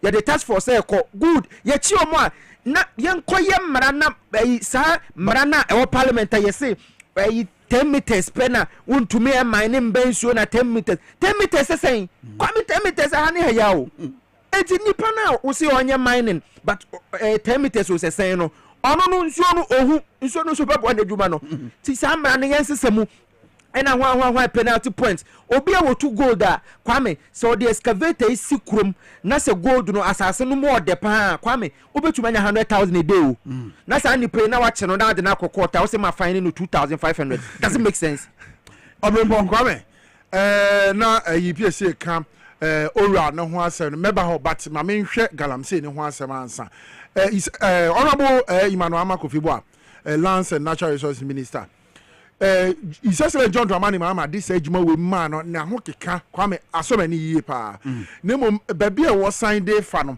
na me wo ho asem bisa kakra ased no madada no no madada no na asem all policy ho kakra to set task force ya wati because look omu ye nipa yes Minkawa no ho na me ba no omu ye nipa to say the na no asrafo yi ko ya asrafo yi ko ya compromise wo mu ye what is here when ma asrafo e France ayi sa operation stop gala ho masi omu fie Kwame ene japade o maye because sikana sa illegal miners wo mu kuta wo joint na enye Ghana cedi o Kwame dollar rubber titare ho na denti na soja ni no ye adwuma no in as much as o person o mu ade ho ban no wono so dwen ni daachi o ba bi o de ni ti beto so benya ayi niam pa bi dia ma busua no eti okọ na dollar ya ye de rubber afa ho ya ye nte ni krama ne senti mai ye kukuru ba ko ma na Kwame obeden sa boys yi a wati eye task force o de atiema ayi blue water initiative eye a create employment e de ama youth no baby but for how long no mo kwakoda so wure mo they say our Casasio 7 out of the 9 forest reserves are now Galamsey for year no magic in the journey Erastus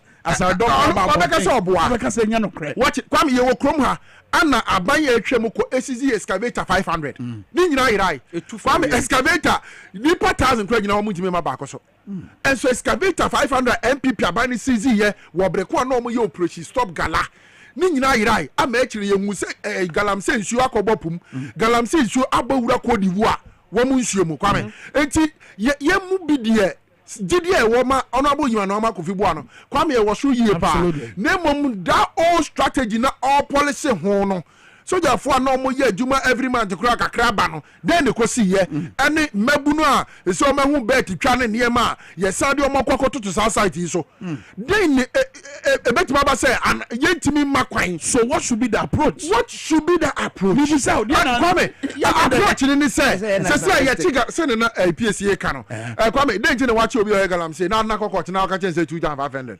that's kind of body moto mi say kure be yato for obodo moto mi baba Kwame enka no Galamsey sika Kwame jama hu bi da wo kwa nya gudio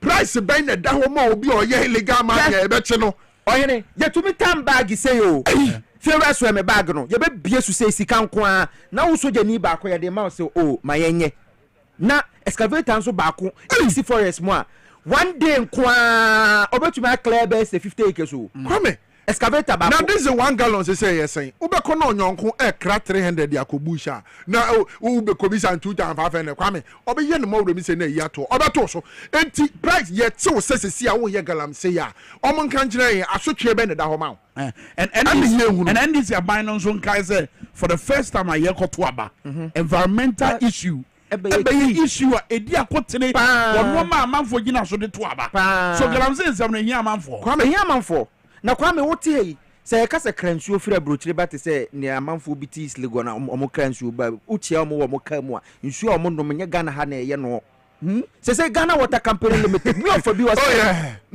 was say nsuo bi me money din but metuma bo ex natural mineral baby e 2 ex natural mineral water no e ho galamsey ni ho nti sa nsuo ni se wo no ma e kroje ena na wo bo brand bi nsu din se wo mo no fa nsuo ni free Volta Lake no na Volta Lake ni e clean eti wo no onye fra brochire ba enu bi ne kura no o se enu mporo di twitwi ni se na Ghana water fo nsuo no osuo also chemicals and then the most dangerous thing is say enuboni na yade huhuru gold no ho no say e wonsuo mu a Ghana Water Company Limited for wo mo tin suo nani a sa chemicals no entumi mfiri nsuo no that's right it's a kidney problem liver issues na e bebre no efiri ho but I say o kan yesemenka o kan yesemenka yeni machines a yede beyi metals na free nsuo num yatie ni keke na de alum and chlorine e de ahohuru nsuo num e na fi na akọ so ko sama mpotem no baby atama na kufa rote so nsuo a wonum e de no aduane no na galamsey nsuo wo mo de alum guma na eni na te na afro na kotare ase osaya ode no abayire di ode no abode di heavy chemicals no nsuro ja Kwame Minkah excavators any chamfine no e fa he fa ne ba o man no ye import enam kwa so police fo gina soldier fo gina Kwame Minkah stop galamsey aye betimi aye na fe aman no seti asotwe etwa nsurumu ti akoma efema wo e beto se o ye galamsey Kwame Minkah bejai me da se ya kasa wie ya no ato ye dan ho aba ye ba wa wonim e bodo nkuna mpanifo no beba betena ezema ya buruburu su ya me ma bi so a ebi di ato ya asemisei ye be buso mo so mo aya no mo di amaye anope wo Dwaboase wo power 97.9 afenso TVS wise koso anafa wadwenche no nsusue ebe bata dwumade na chi na yente wonka ewo ensema hodo aye de ato anim anope wo power 97.9 and afenso TV XYZ ye dai ho abesie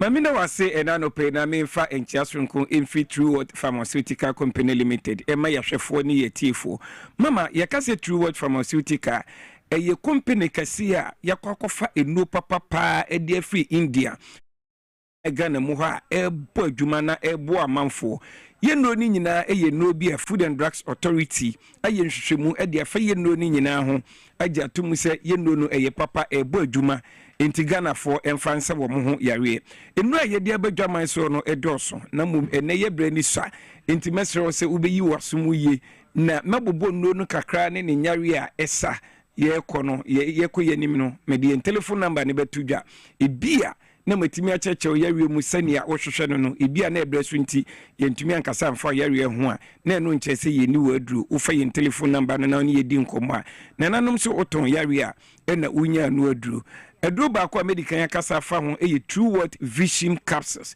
True World Vision Capsules sadu we menim se mama ebia na wate ho asem enani da edikan ya wote ho asem a niama abribia ya na ye kasa fa True World Vision Capsules ho no nipadua na akwa ye nkane anyankopɔ de aba ye ye ani enti se wani no ehu tochi mape na chese wiase kra no nya de a ebeye odi bim entwen emma wani no emfra wako hospital na doctor akacho se wanya glaucoma ana pressure bo wani no so a aduro ba ko a ebeboa wo True World Vision Capsules me pacho uyo obi a ade benwo a unhunu ewo akiri so a unhunu ewo ho na wani no eso ye ohene na wo pesa wanum nura nanso enko obi a ewo ho no ma ne wani epru nsuo me pacho ye obi wo ho a ade san wo hu na de kra wo sa ensunsanso we ana hunu sensunsanso we nyina adura ebeboa wo Indian food papa True World Vision Capsules True World Vision Capsules na me pacho wa ete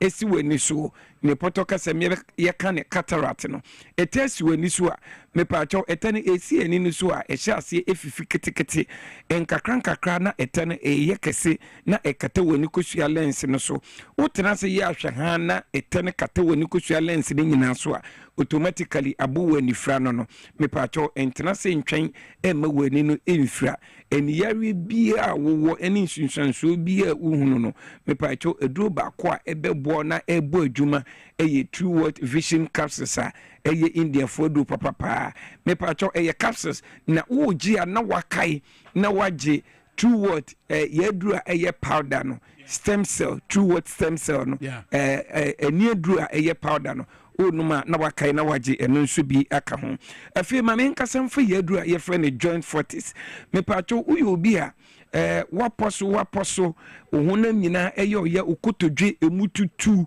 usisi yɛ ɔyɛ ogye ho a enji me pacho eduru a ɛbɛboa wo ɛyɛ True World yɛduru a yɛfrɛ ne joint fortis ɛno ɛyɛ adwuma ɛwɔ yɛnum pem ɛne yaposo enti ne akɔfa ɔhaw no ɛne sisiyare no ɛde aba nyinaa okotodwe na emu yɛ ɔyɛ aho no me pacho o joint no o cartilage grego na ɛwɔ okotodwem ɛne waposo ebi a na ɛho na ahwe anaasɛ ɛho atokyima no oma onsa ɛka joint fortis na ɛne die mu a ɛbɛyi saa ɔhaw no nyinaa firi hɔnom ama wasomu atumi adwo na afei ma menkasa mfa aduru a yɛfrɛ ne nerve alive yɛ nerve alive no nso no ɛyɛ ntinimu adwuma na ɛsa ntinimu yareɛ mepakyɛw obɛdi ehu sɛ wonya ntinimu yareɛ wonya ntinimu yareɛ na ɛma onan yɛ otititi onsan so yɛ otititi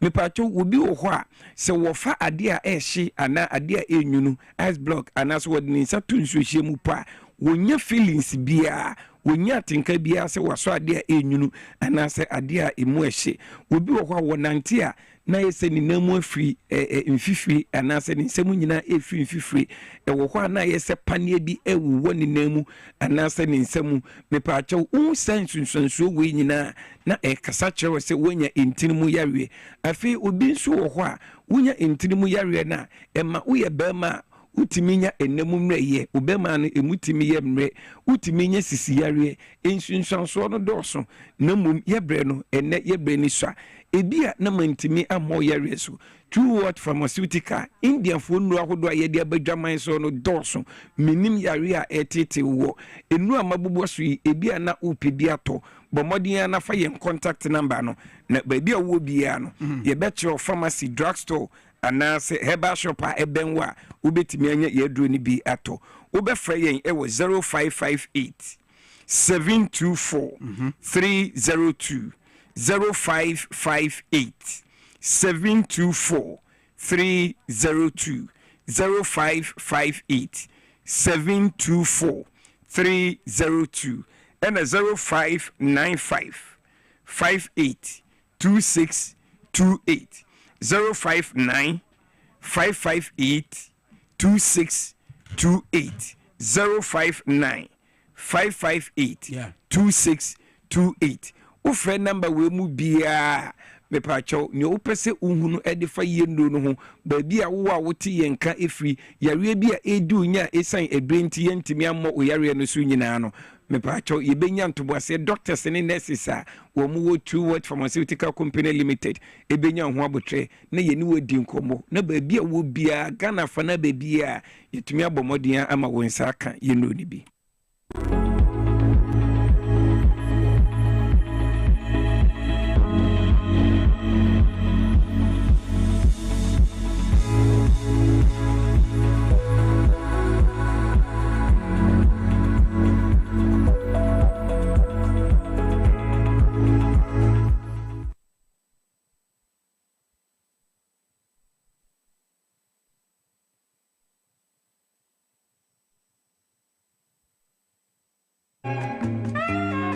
And I yawada, why do you say, Drew Yawada?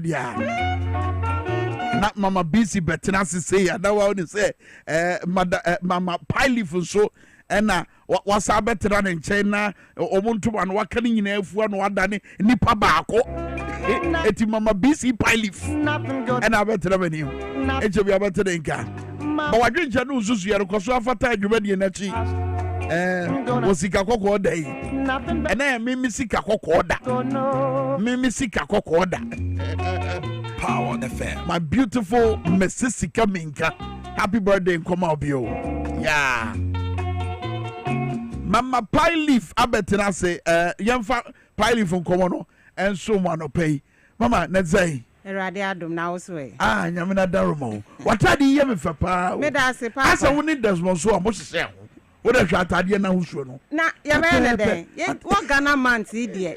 Ye de be ye ho. Du kuru kra de kumu. I tell you. Yeah. Wo ye otiase fo.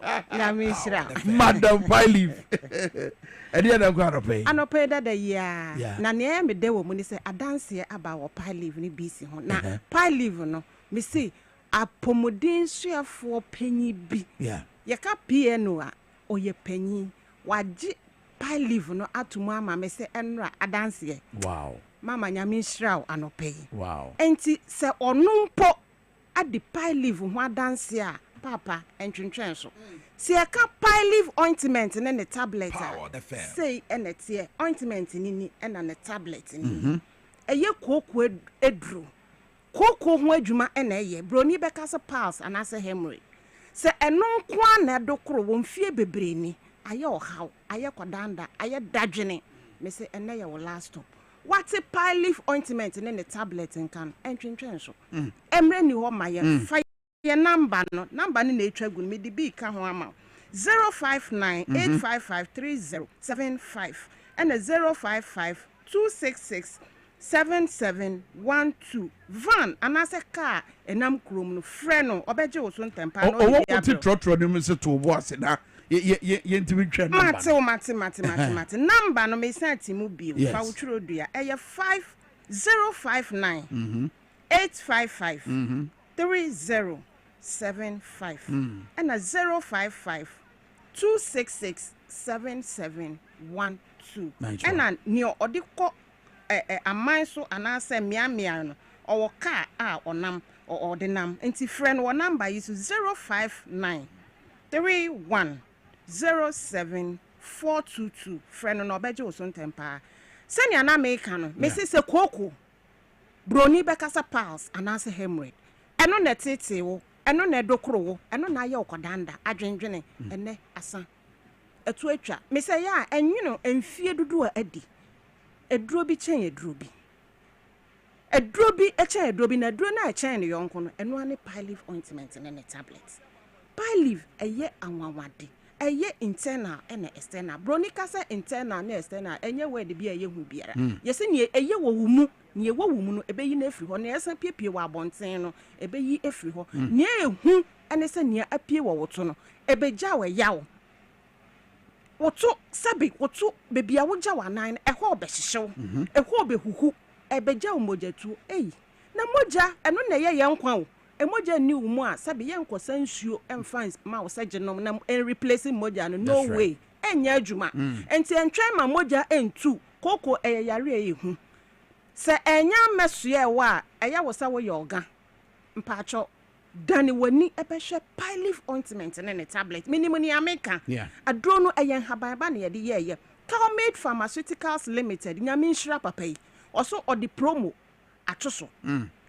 wajeje mu kra ye hu donti Ghana hu donti emre ni ho mayen emre kakra bi pe ubehu na ye yefru afa wuko bi sa ni a wode koto sebe moredi aka no na afa de aye yi nti kan ho na kope Piley ni bi Piley no promo da so ya tete so mesrew enne eye Ghana month entena ho ebetwam ebetwam enti kan ho se kokonkwa na edokoro wo de a eno ani Piley emre ni ho maye so me say BC 56 cream ubo a wosema boadrodin ewurade papa nyame nhira say ye kuro emfa ho ne se ne ye kuro niti na kuro eye hu a eye chronic wound na say diabetic wound kuro wo yi ne firi ho ena enye say ebia nsuo ahyew ana say nkwan ebia o kitchen na jade na kakra na home bibia afa wonsa so me say doctor bi wabedi ho adanse ne yiri ni ho so me kan kwan hye de di me banku na hwep ahyew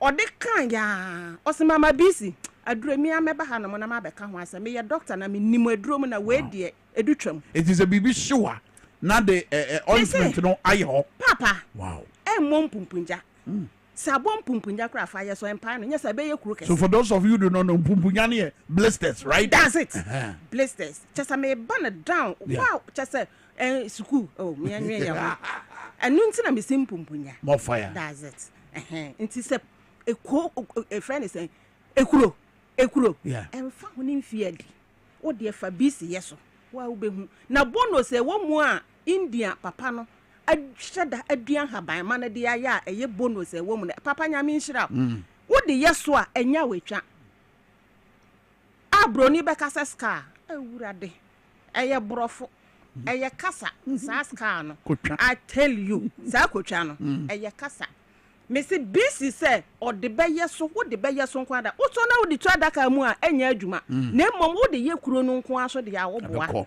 pau na yi na afiri hono mo de na wo ka me se kura wa ye no ho kenkon me se properties bi kura san wo mu a ebi wo pile leave ni mu na ebi san wo we mu e protect kuro no wa ye no ho sojani na obo kuro no ho ban antibacterial anti-inflammatory what the yeso ekuro no enho what the adro yeso etwa se fata se e wo so san mie kuro na me see kuro no wo be papa so wo papa so neat a ye wo ntuma fufuo bi a ye friend gauze a ye de afa mfidie mu nti eno no wo de adro no eyeso a na fe wo de sa gauze na achechire so no wakata so fine emwa wa boni bi antimi mfiri ba biara emeye den emeka kuro no na asade nsunsu anso obone abrew papa ekuro betimi akun true wonnimu ameka akyerɛw ye wo yare bi a ebetimi afa wo blood stream nimu septicemia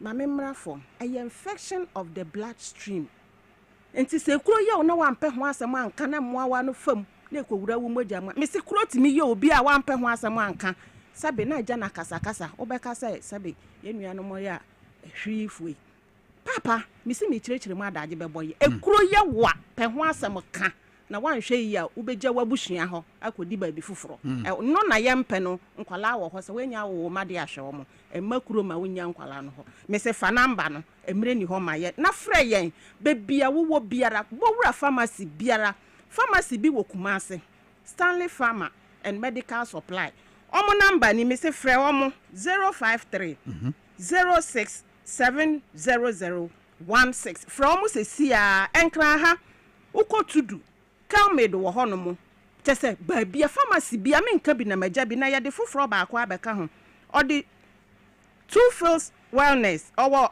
Kotobabi Police Station e down ho opposite Christ Evangelical Mission Church omo number ye 024 27 39 351 from Sesia no omo beje wo so ena kaswa discuss omo wo new market honoma akwalefo ni nyina omo wo Mr. Kaswa new market mro no na wo honoma nyina mo nko discuss Mr. discuss adwuma wo ye papa e waduro yi ho menka na ada ono ayusu bia hu nia ese nia etie nti anopa bia watopia watasi ho nti wo beduru ho na sa wo hwa na sa wo pese wo fa bia wa ma obi osegura fafa eye free kona kwajibi promo no so koso ha e wo Kaswa new market discuss ko hono mo benya bi pharmacy biara e won kran ha biara bowura hono mo ukwa ubenya bi mesi koko de no eno ani pile leaf ointment ne tablet ena ekuro de no eno ni BC 56 cream obo BC a na wabo ekuro adro papa din ewrade nhira sa wo beto na wo be use na ya adwuma ma Madam Ase. Yeah, we search you. That's an Mama BC, Mama Pie Leaf on your back. The baby, Jedu. Power FM. A quite a biamano. Mama BC, ne Mama Pie Leaf. Ne Baba go. O credimi, you. Well, I should be able to take a banana or him as a chua at the antake in Comono at the break. I said, Bonon Cra. Many a bigger for better I say. A certificate not for my grado. Omra sabe the new of you. Victoria Nema. I also was work on women's organizer on Sofia. And then the Baba Chicken come on. My message is I would always I mean military and Boko. My message is in reference to the video you played about Mahama Yariga condemning what's going on in Boko. So those who voted 100% for NDC and now being beaten in their own homes are Kwame and then of course way. One for the anchor home. Dignity Rise and so the message about say Kwame, good morning. So Obremponi PSC Omo Pacha said Omo pedo false news no. Power ignore one. No, I don't think that's what they were suggesting. Are they aware of that that the publication of fake news is a crime in Ghana? We should be serious. Oh, I don't think they were saying that publication of fake news, should be ignored. No. I don't think that is what they were referring to. Oh, sure. That's a message. Somebody about Facebook Power 979. And I face so TVXYZ Ghana. But obesi me awutie me oba fefe. Mame akatesi a wo hweme. Abesiru bi a wo hweme. Ebi a wona na ebi asem na me ba be boss we. Fichiko mu ha no ho. E say anu adura ne araba bazem pills. Atenka na oba no anase oba no wonya bio. Wabra wakoda mpem no. Wabra wo se agudie wo agoprama so no. Eye de no. Adura ne araba bazem pills o.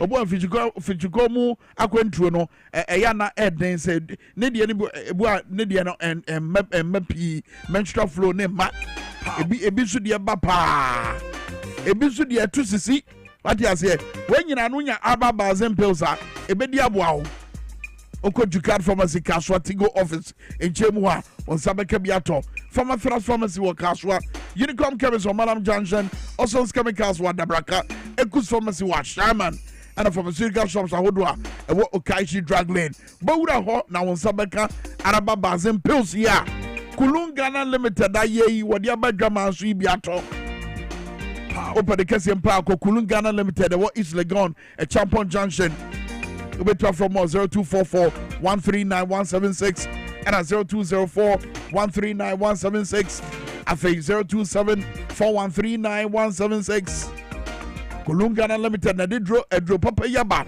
your friend Araba Bazem pills what your man tete adesua omunya titiri fapema yebeto amomo no eyade a eye hia de pa entina ne fapem to no adesua ne fapem to no enya de wo se wudidi agro Suku fofra ba your friend Let's Talk Educational Consult and I say Let's Talk Education Preschool and Elementary School woman na free na fro mo frɛ no eya koma paso eno de frɛ eya hotoso a omo wo se Ghana kwada bia no e wo se ye ma no entete ye fapema ebeboa ma na adwene mu abie ebeboa ma na bede ne ho no sa kuma yi eno wogina so de afrɛ o eye suku surunku bia wate a wogina Anti-Galamsey Montessori kwan no so ache mofra de abofra no se de osi ya kwada asa no ye boa no bie na adwene mu ma ne dum pempenso a ono ankasa timi ye na ade ate ase abofra wodi mfie mienu wonim se me free suku ba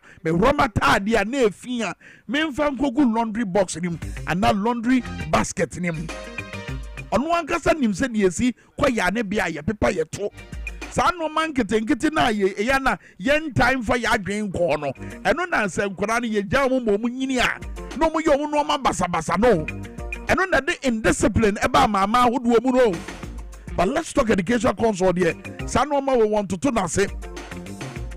Was said that to no boss. Kim Kurana dream baho. Momo santity no. Ade bia twom ho ahia bia e wo wiase ye omu wo mu yi. Said ye city and the son faso ni ayede ye. Abefo kwan ya manfo faso e de ye normal wanwade. Ni nyina ye entity ankwada ni nya wo Let's Talk Education Consult. Enti wo se branch de Tubika na ko mo nchefa oba na ko ye je mo from adi boso mi nsia kosi ni awadi mfie 9 Station Estate Mango Street wa no mo from 0249 069821 0249 069821 Let's Talk Education Consult was a building the future through children.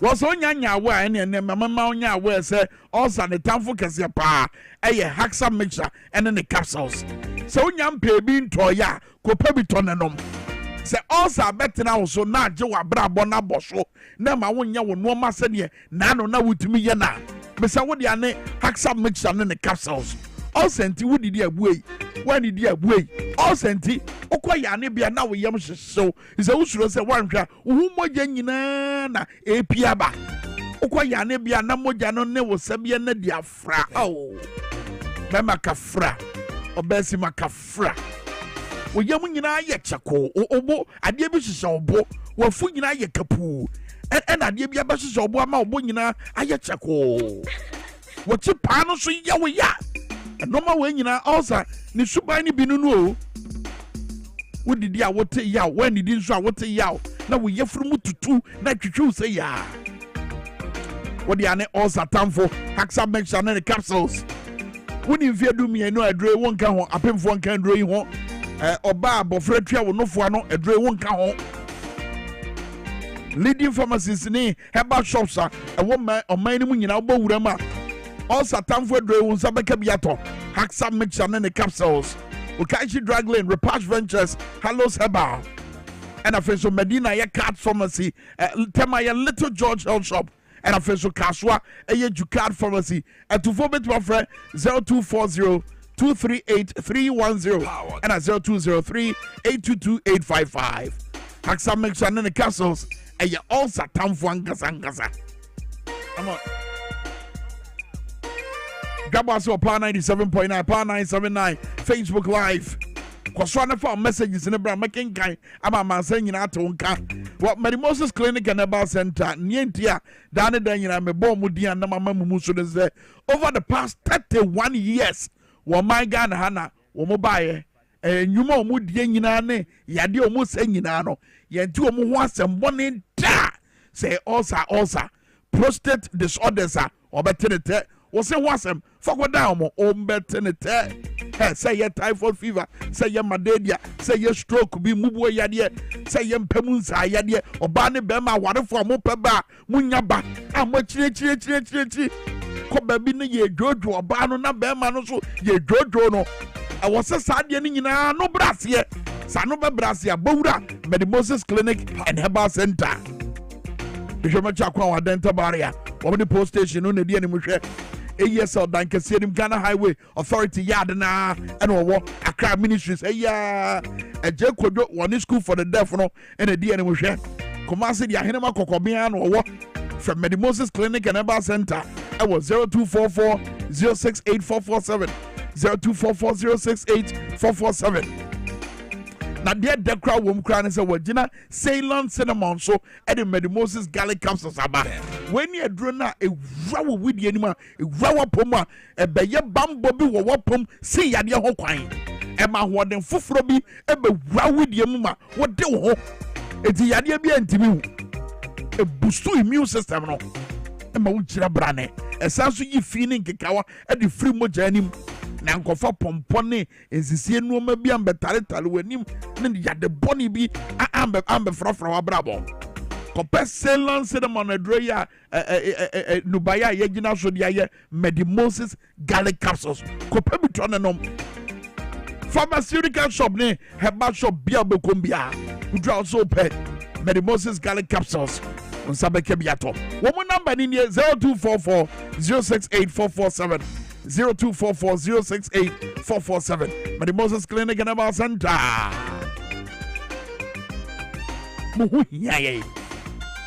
Well, health alert and so down and then you know we're gonna be so corner heba or corner heba. Is that the heba and the yabeja tomorrow? Yet ye mwanye now unim China for omun run o magina swa anonoma ria o mabedu be o mabedu no who China near akokura ne ho din China for to meet in we say why? Because they believe in the natural medicine, natural tea, this no. Eti no health alert so efa ye bibi dro so aye no. Ye gina ye bibi no so power. E the two typhoid fever. Ye gina tiasra the bonia abeya akwansidie e wo yapom. Prostate wonsem woni so e bid wo edura na dwa wontimi na woni gusu saa kobem saa de beche. Ohuna mo ahyehye wo. Wonan ne won saa ya na sori a wo sori a na ye titiriti no. Ye brase kwankwa honam tutuo no mpamu nsam ye begina ye mfidie yi so ne nnuro yi so na ye tu saa ohaw no ene amane no e de afiri ho.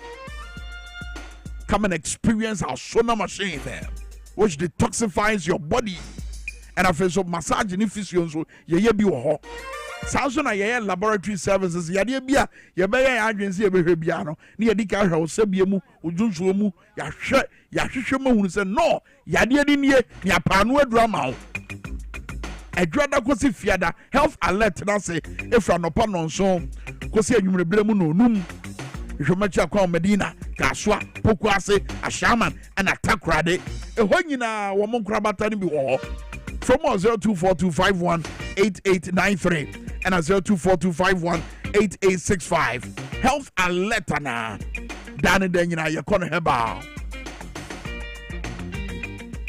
wabona otwa pounds ma aduanan mienu menim se ohima asachiwa ebeba betena se ne yedi nkoma na no nkomo na woni yedi ye wo TV so no se no ene eba bebo dia se no na ready de ne yenkwa no so na fei emo no nkro no oman no atena se na yenkomo twetwe no ye de ahyehyɛ so kai se ne ye gina Galamsey ntokwa no Galamsey ku na ye ku no enoma Minister of Lands and Natural Resources Honorable Emmanuel Amakofibua edi egu akwam no eno na beboa am ye di Galamsey yisu nkunim kai se adwen trotoa eka ne nhyehyɛ no ho wo gina blue Blue Ocean Initiative issue asesa amanfo edi akomiamia Galamsey ekoso na omakoboa me edi hudwuma sa nkofo no madwuma ne sen die no mokọ akoye edi no mbetima ya asrafo antimi anye ene abedwafo betena se ya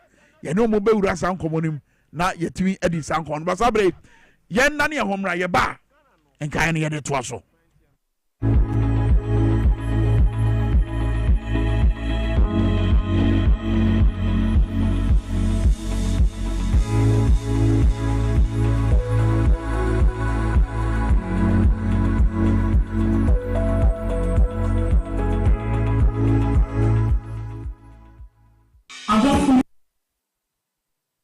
Yet Obibia and Obibia Pabason Kokra. Abusia Yarebe and Ehawo. Yarebe Naya Kwankra, who did Chinchina Wunya Anuye, and yet to Bray, nothing come for Lion 8 Clinic Ghana and Famau. A Hankwa and Abe Puma, the baby grew as Sao Yare, and no young Susan Subanibia. Abusia say Yare for Abe Puma, our Lion 8 Clinic Ghana.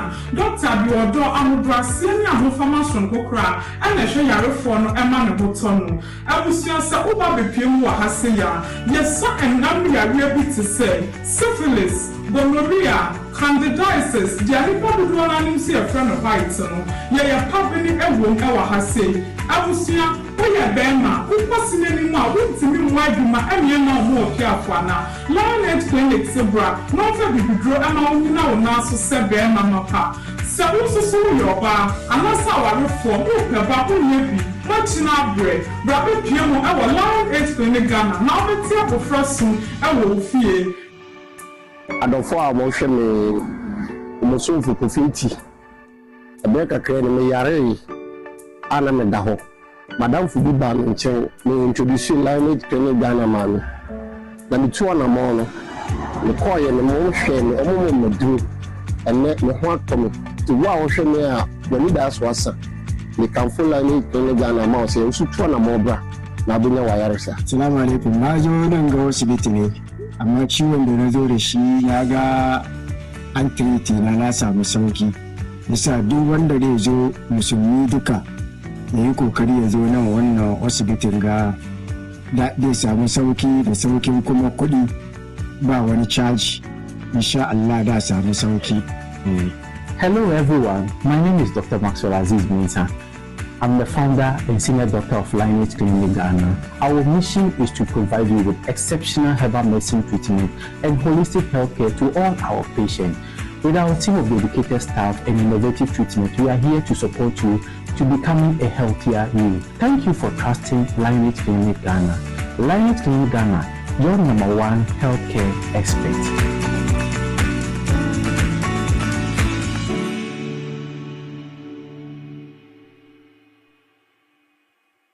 Na Kwame me taxi driver na enkane na misisi so misisi na kame na to na twetwe binya 3p garlic mixer no aboa me pa asa miracle bi wadro no just mafu no kra se die sia twini anka se me humi esi so me humi ana esi so obeka se die bibi hye me so bi no na ye normal mi be fi na ti no ti pa mi sa 3 days ni na ebe na ga de Nyankopon de ayi bia ho de se ma ye bi anya sam ketwa ana se we de me fro aka so na me fa nse me nkwa na me de abe fa 3 years ni ana ase me gina wa me na mu ti sinya se me kwa me de ameko bia mu so much me duru aba 6 years ni o tema di am ye ma di se ene me jana saya le nem ku me preko ene 4 days ana me koto 3 garlic mixture ni tema me kase Nyankopon no yam se ende ya me no kase me wa to me a me din wa me ntia se 3P garlic mixture ubenya bi wo mamu pharmaceutical shops and herbal shops Fred Piwak e was 02489288824 and 020100002.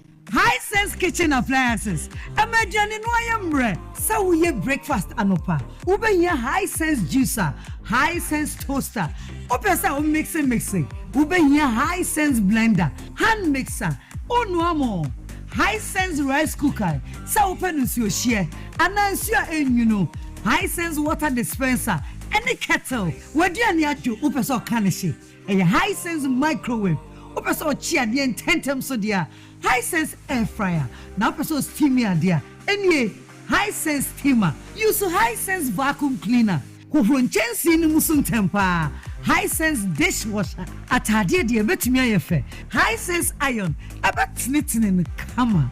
Your gas cooker, electric cooker, and the ceramic hobs. Matiti to say, you boom!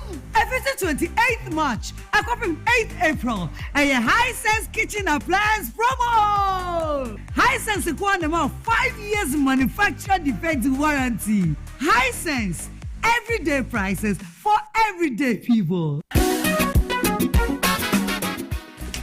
If I shop, I'm sure you're bad. Brad, and not so good. Not all about me, she see about Queen Wayne and say, Brad, said your time about Mr. Esia Jimmy fearful, and not the about ever so. Really, do this offending now. Brad, and make us a minute time about Mr. Huadansia. We are singing now about Timinka. And it's some malaria. What run it time about Mr. And you go, dear, no more to I want to meet any deal. What run it time about Mr. A drink and your mark or bar waffle through. The one mark for down for any aquada when you feel to me and some of the time about Mr. Drabill. She's a walk hospital and answer lab. I'm what we said. Oh, a 3-day malaria be answer. I also time me TIME. Time about Mr. I feel malaria fever be than Ziba a woman. Ever Ubenya be at all ever over the counter medicine sellers. Any herbal shop to do a namu. FDA agi a judging crotway at all.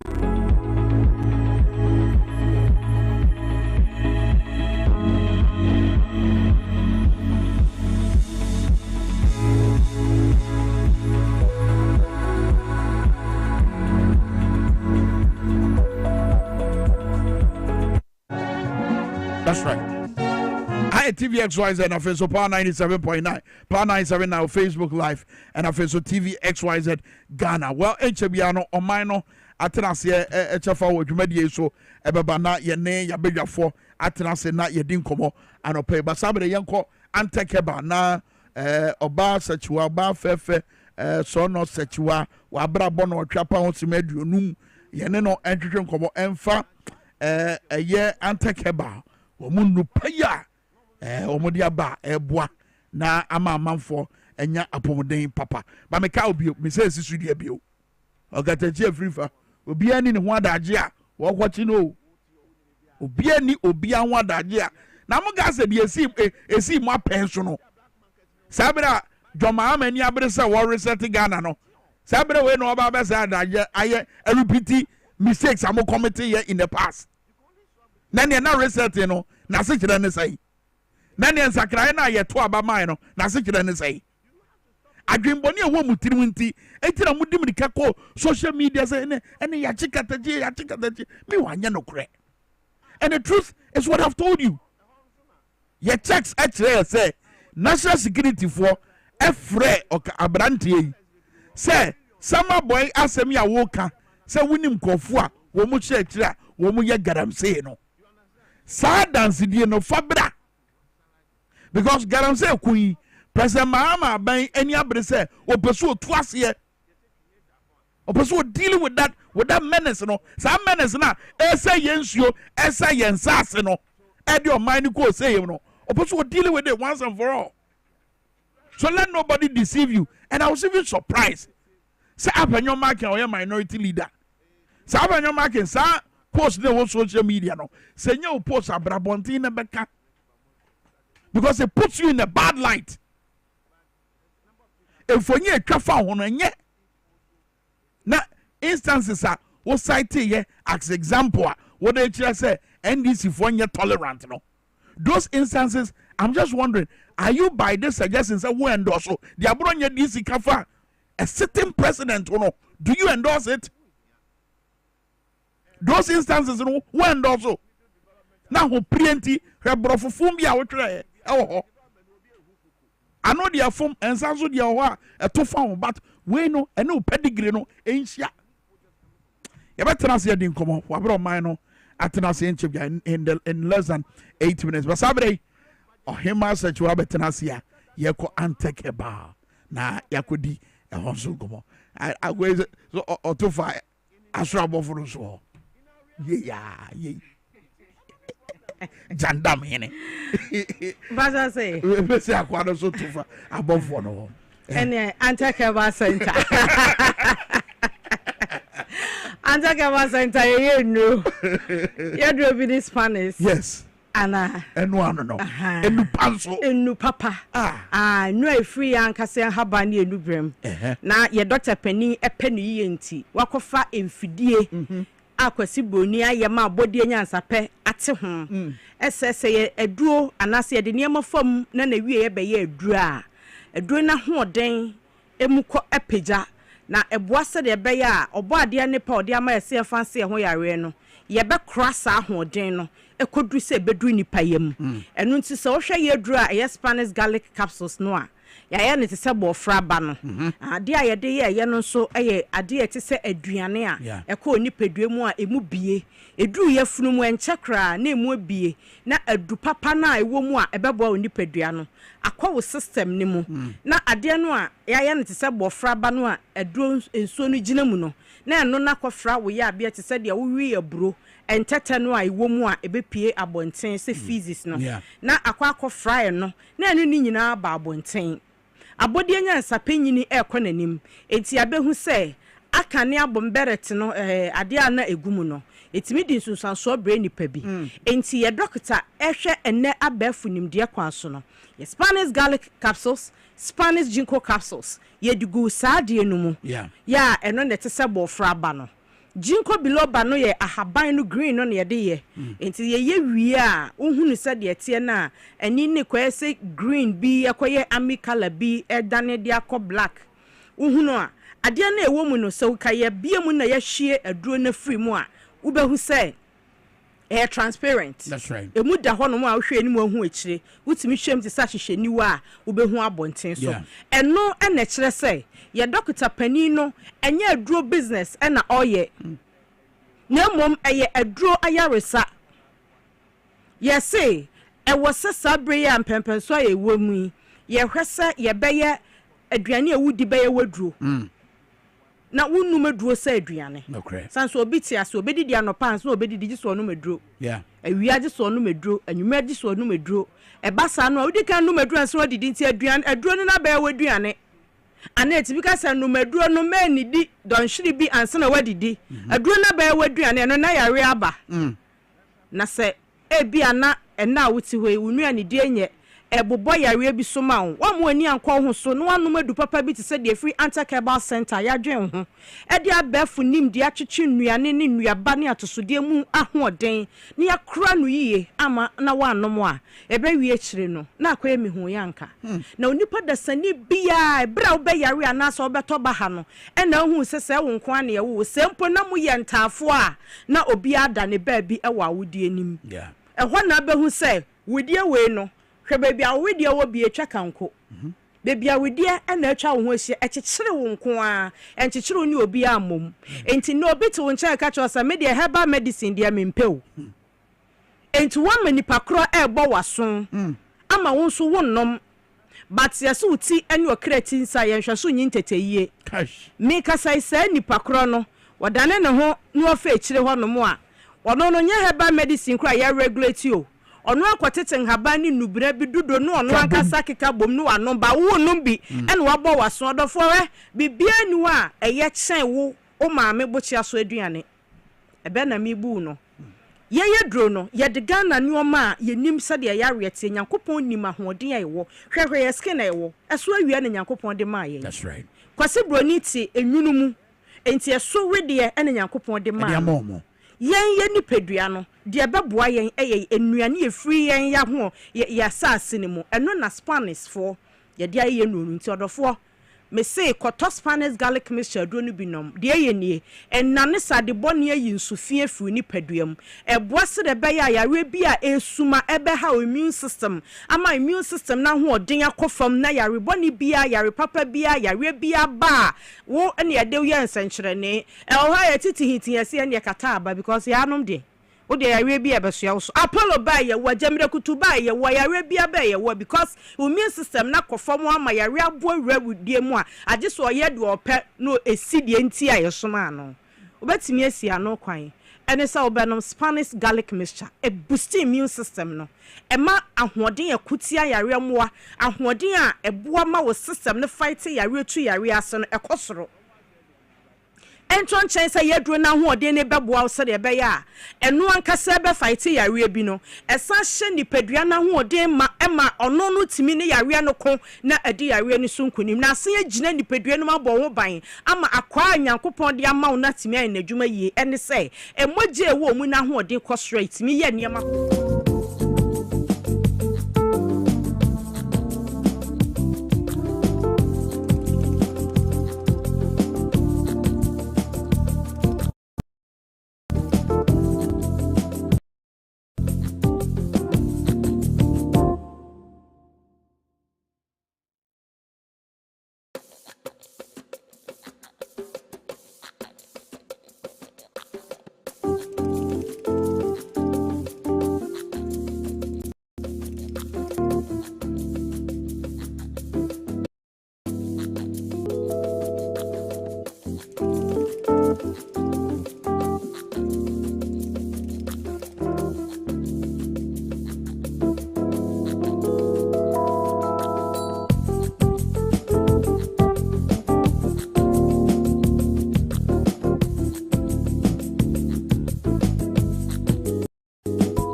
Fan fidia fa brofo afra brocham o mo betintim ya fa food and drug authority enyumaku agi nnuane ni nuro nyina tum nsem na wo mo akyere sade ye aduro no a ebeboa wo nipadua koba bia ton aduro ko na yesi wesu ye garlic aduro amen to da age so hu say ya kyere ho Spanish SPARNIS Spanish garlic mixture obi so pede we o ye ar o kama obi ehun say ar yampa al na be wi akyere na say no say na l eye ar enti no ene papa no a ebeboa no da for number na da screen so no wa wo hwa wo hunu ni yi no eye 0266 11 4111 ba bia to aduro Ghana ha bia kwa esesa wonya bi ukọ keo ukọ okanshi ba bia to aduro ewia corner store bia kwa ewo so wonya bi your friend is Spanish garlic mixture and then me de memra dodo na ma aduro no because maka cho say adanse amode ba o WhatsApp your number no so no dia Dr. Mamete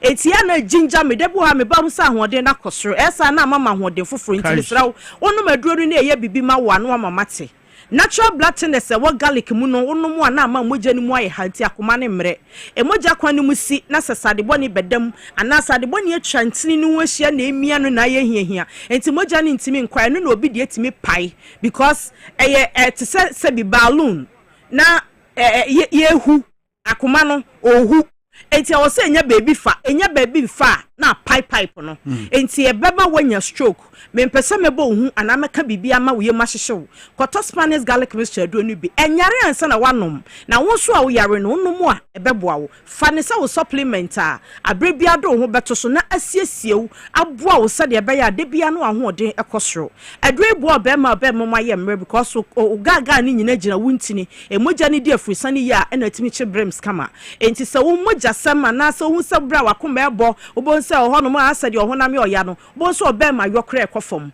koto Spanish garlic mixture nenom ebeboa wo me de mensem ebe wieye no me ka kire wo se adro de eno ane de free Anti-Galamsey center ye number no esan ye WhatsApp wutumi twiro ana record wo audio ba ye pe course no de doctor nko na efa enti ebedu baby no wo bikro factory ebedu baby na niam ahodo bebre no wantimi ne wankasa direct ba uja WhatsApp message anasa audio message no a eno de bere bia obefa phone no obebie no otumi ma umuaye na so timi kobo emuaye ne san tie biewu se de ebe ya obetimi ate de okanase na wadi so sa pepepe amount enne ye nuo ni yam yensa Spanish garlic capsules ne Spanish ginkgo capsules eno na ye refie duro e ma skin ye fe eboase de ebe ya o cells ne benyini kama no nanso ade amahunu se ha Ghana for esa de bone a ada yakoma mu ada ebrebuo mu ada yesa mu numadu e friend Spanish garlic mixture na yintu yare na sema. All right, me da say ohima ba sechiwa oba fefe strobo for three and have a casa do pay o sense strobo inti me ya esa no manya power na esa me de kwa wiere no na esa me gina XYZ ho afa me ana me de ba so me see here wakume. Oh my goodness, thank you Dr. Spanish baby will be asuming mwaje kwabena benefit the message about no pay was say imagine how these MP people think intentionally messing up the country even in opposition. They have forgotten that there's a God who said you must say that na boapa yo kwaso wo person mo say man no Kwame wo mu refiso mo to opposition so Patience to a Ghana so the message about say please let us be serious in this country. Let's be serious in this country. We voted for the NDC. NDC, wake up! Mo dadodo. NDC nyade. Kenu me pese mi hu adeport ya pese NDC ye. Yakubu Musa say the brain president is ruling us now. Also brilliant president is ruling us now. So let us keep quiet and allow the man to reset the country. Yakubu energy way free pusiga ebaye. Kafia floss me da say no message. Patience to a gun me da say any o message. Felix Latele Chitam also Kwame, I love the song you're playing. You've made my day already here in the United Kingdom. Watching you and listening to you live. I miss home already. And happy birthday to your wife, Kwame. Na what's it on Koyan Krani and Kefreno? Na Shikari Kwame Minkah. Baraski so message so aba NFA so Richmond also the odie aba messages be na aba nto abra mode ba no making kani nyina mama san nyina atbon ka basabrei abedwafo abo ya be pekwa ya be faso etu garanzi ase ye wi asa settings na MBB for na ye no wo mu hunu ne se me ye sure say omu aho anu adura wo de be my no pay Victoria Nema Victoria Nema Abdullahi I also was gone women's organizer ma NDC amanyokoro mami Nema akwaba yenia bibia boko de bibia boko nyankopon adom we green am for saying come dey ye green anke pa okay o no about the royal blue I sabi a royal house ni royal na de ko akwaba so yenia and afenso honorable Ebenezer Gwagwado adowe no Esutifi North ado Esutifi North mrase begani no ona bo akwaba ya nu akwame bibia dem kama de nyame adom boko Esutifi North to say bibia ko sabra ye kasai de yente bone wo okay na normal ka so be ya momo no why ye dru say bosumi mienu ni ya didi hu nkomo a menim say budget papa ba ide e be implement bibia because me say wo kasa kwan ne de Obaba Roads and Highways Minister at a timing. No crepa. You be be or the Kwame Bebiano. It will be a now person or Edina Minty. Cecilia, see Oba Stephen Offa, say a ne Sunyani East in a share boundary. Yeah. And free Kenya say a banto trosso. And I free to trosso Eko Sunyani main road.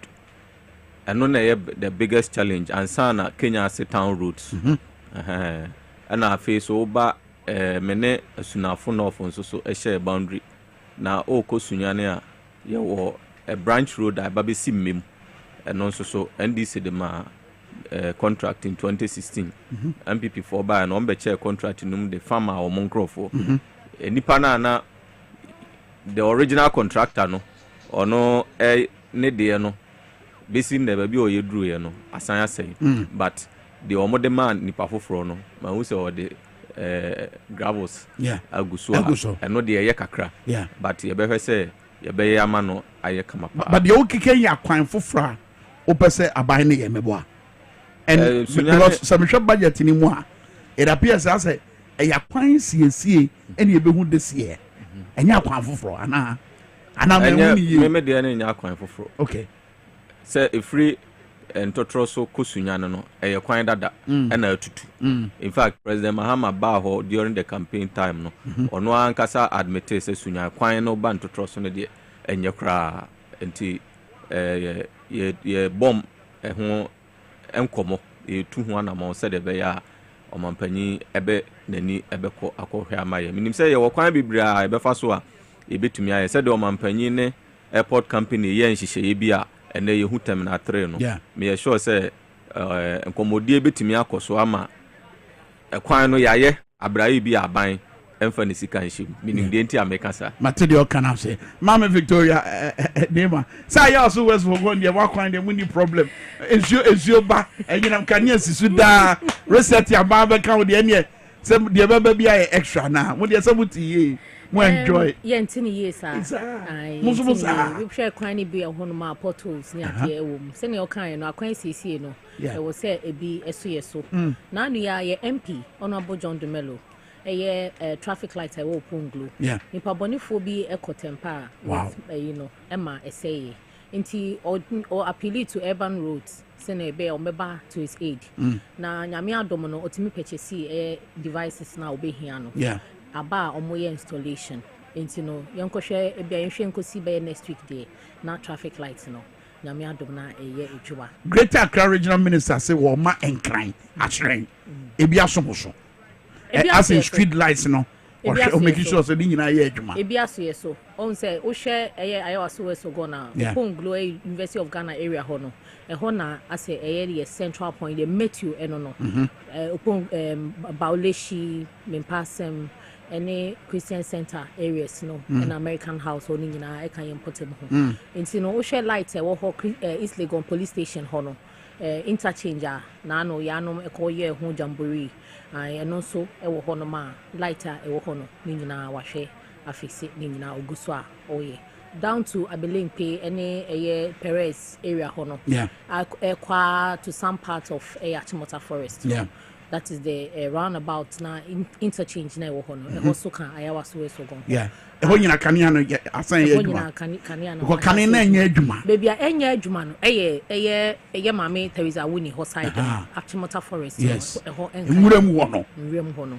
eho nso na no mehu se adwuma ekoso ho no ma enche bia no na ogidie se eno so ye regional minister honorable Linda Obeshena say who GDS so betima sustain ade because look one of the factors that betima militate against such moves ne maintenance amanfo ya no bota ko tale poho ewiewia sa kanea no sa no ma no ne betimi work against no obetima sustain no me wogide bebe so obetima sustain in the sense that who share ayawa so gona your security very very paramount. And it's one thing that has been very consistent in our constituency. Baby, I'll be share police barrier. We share game pass stretch honum from Fiesta Royal. Deba game pass. Bypass. Now, from Westland. Edeko Hachu. Baby, a Toyota for ABC. More training school. No. ɛhɔ nyinaa is part of Iowa so gone na menkae enhu de bia makohu sɛ yɛtutu street light and I say ye street light sɛ na anu yehu sɛ amanfo nipabɔnefo bi edi screw to a whole street light efi hɔ na mom de memehu ne sɛ ɛtɔ de bia won sɛ light no call offer enya adwuma for a very long time na sɛ na minister ka no ɛyɛ ade bia and then the first promise she made to the people of Greater Accra and that being her first promise no I am sure say ade da na koma so because as a mother I know her. She's very, very diligent and very pragmatic. Also, a humo bronzo, manipa. And you know, she would ensure, say, with the kind of person that she is now, I have no doubt in my mind, say, she will deliver on the electricity and I said the beautification and lighting system of Greater Accra. All right, with that clear, no, Yamra settings be MPP for no. Okay, open some cap we can. Kwame, Minua by Yaka.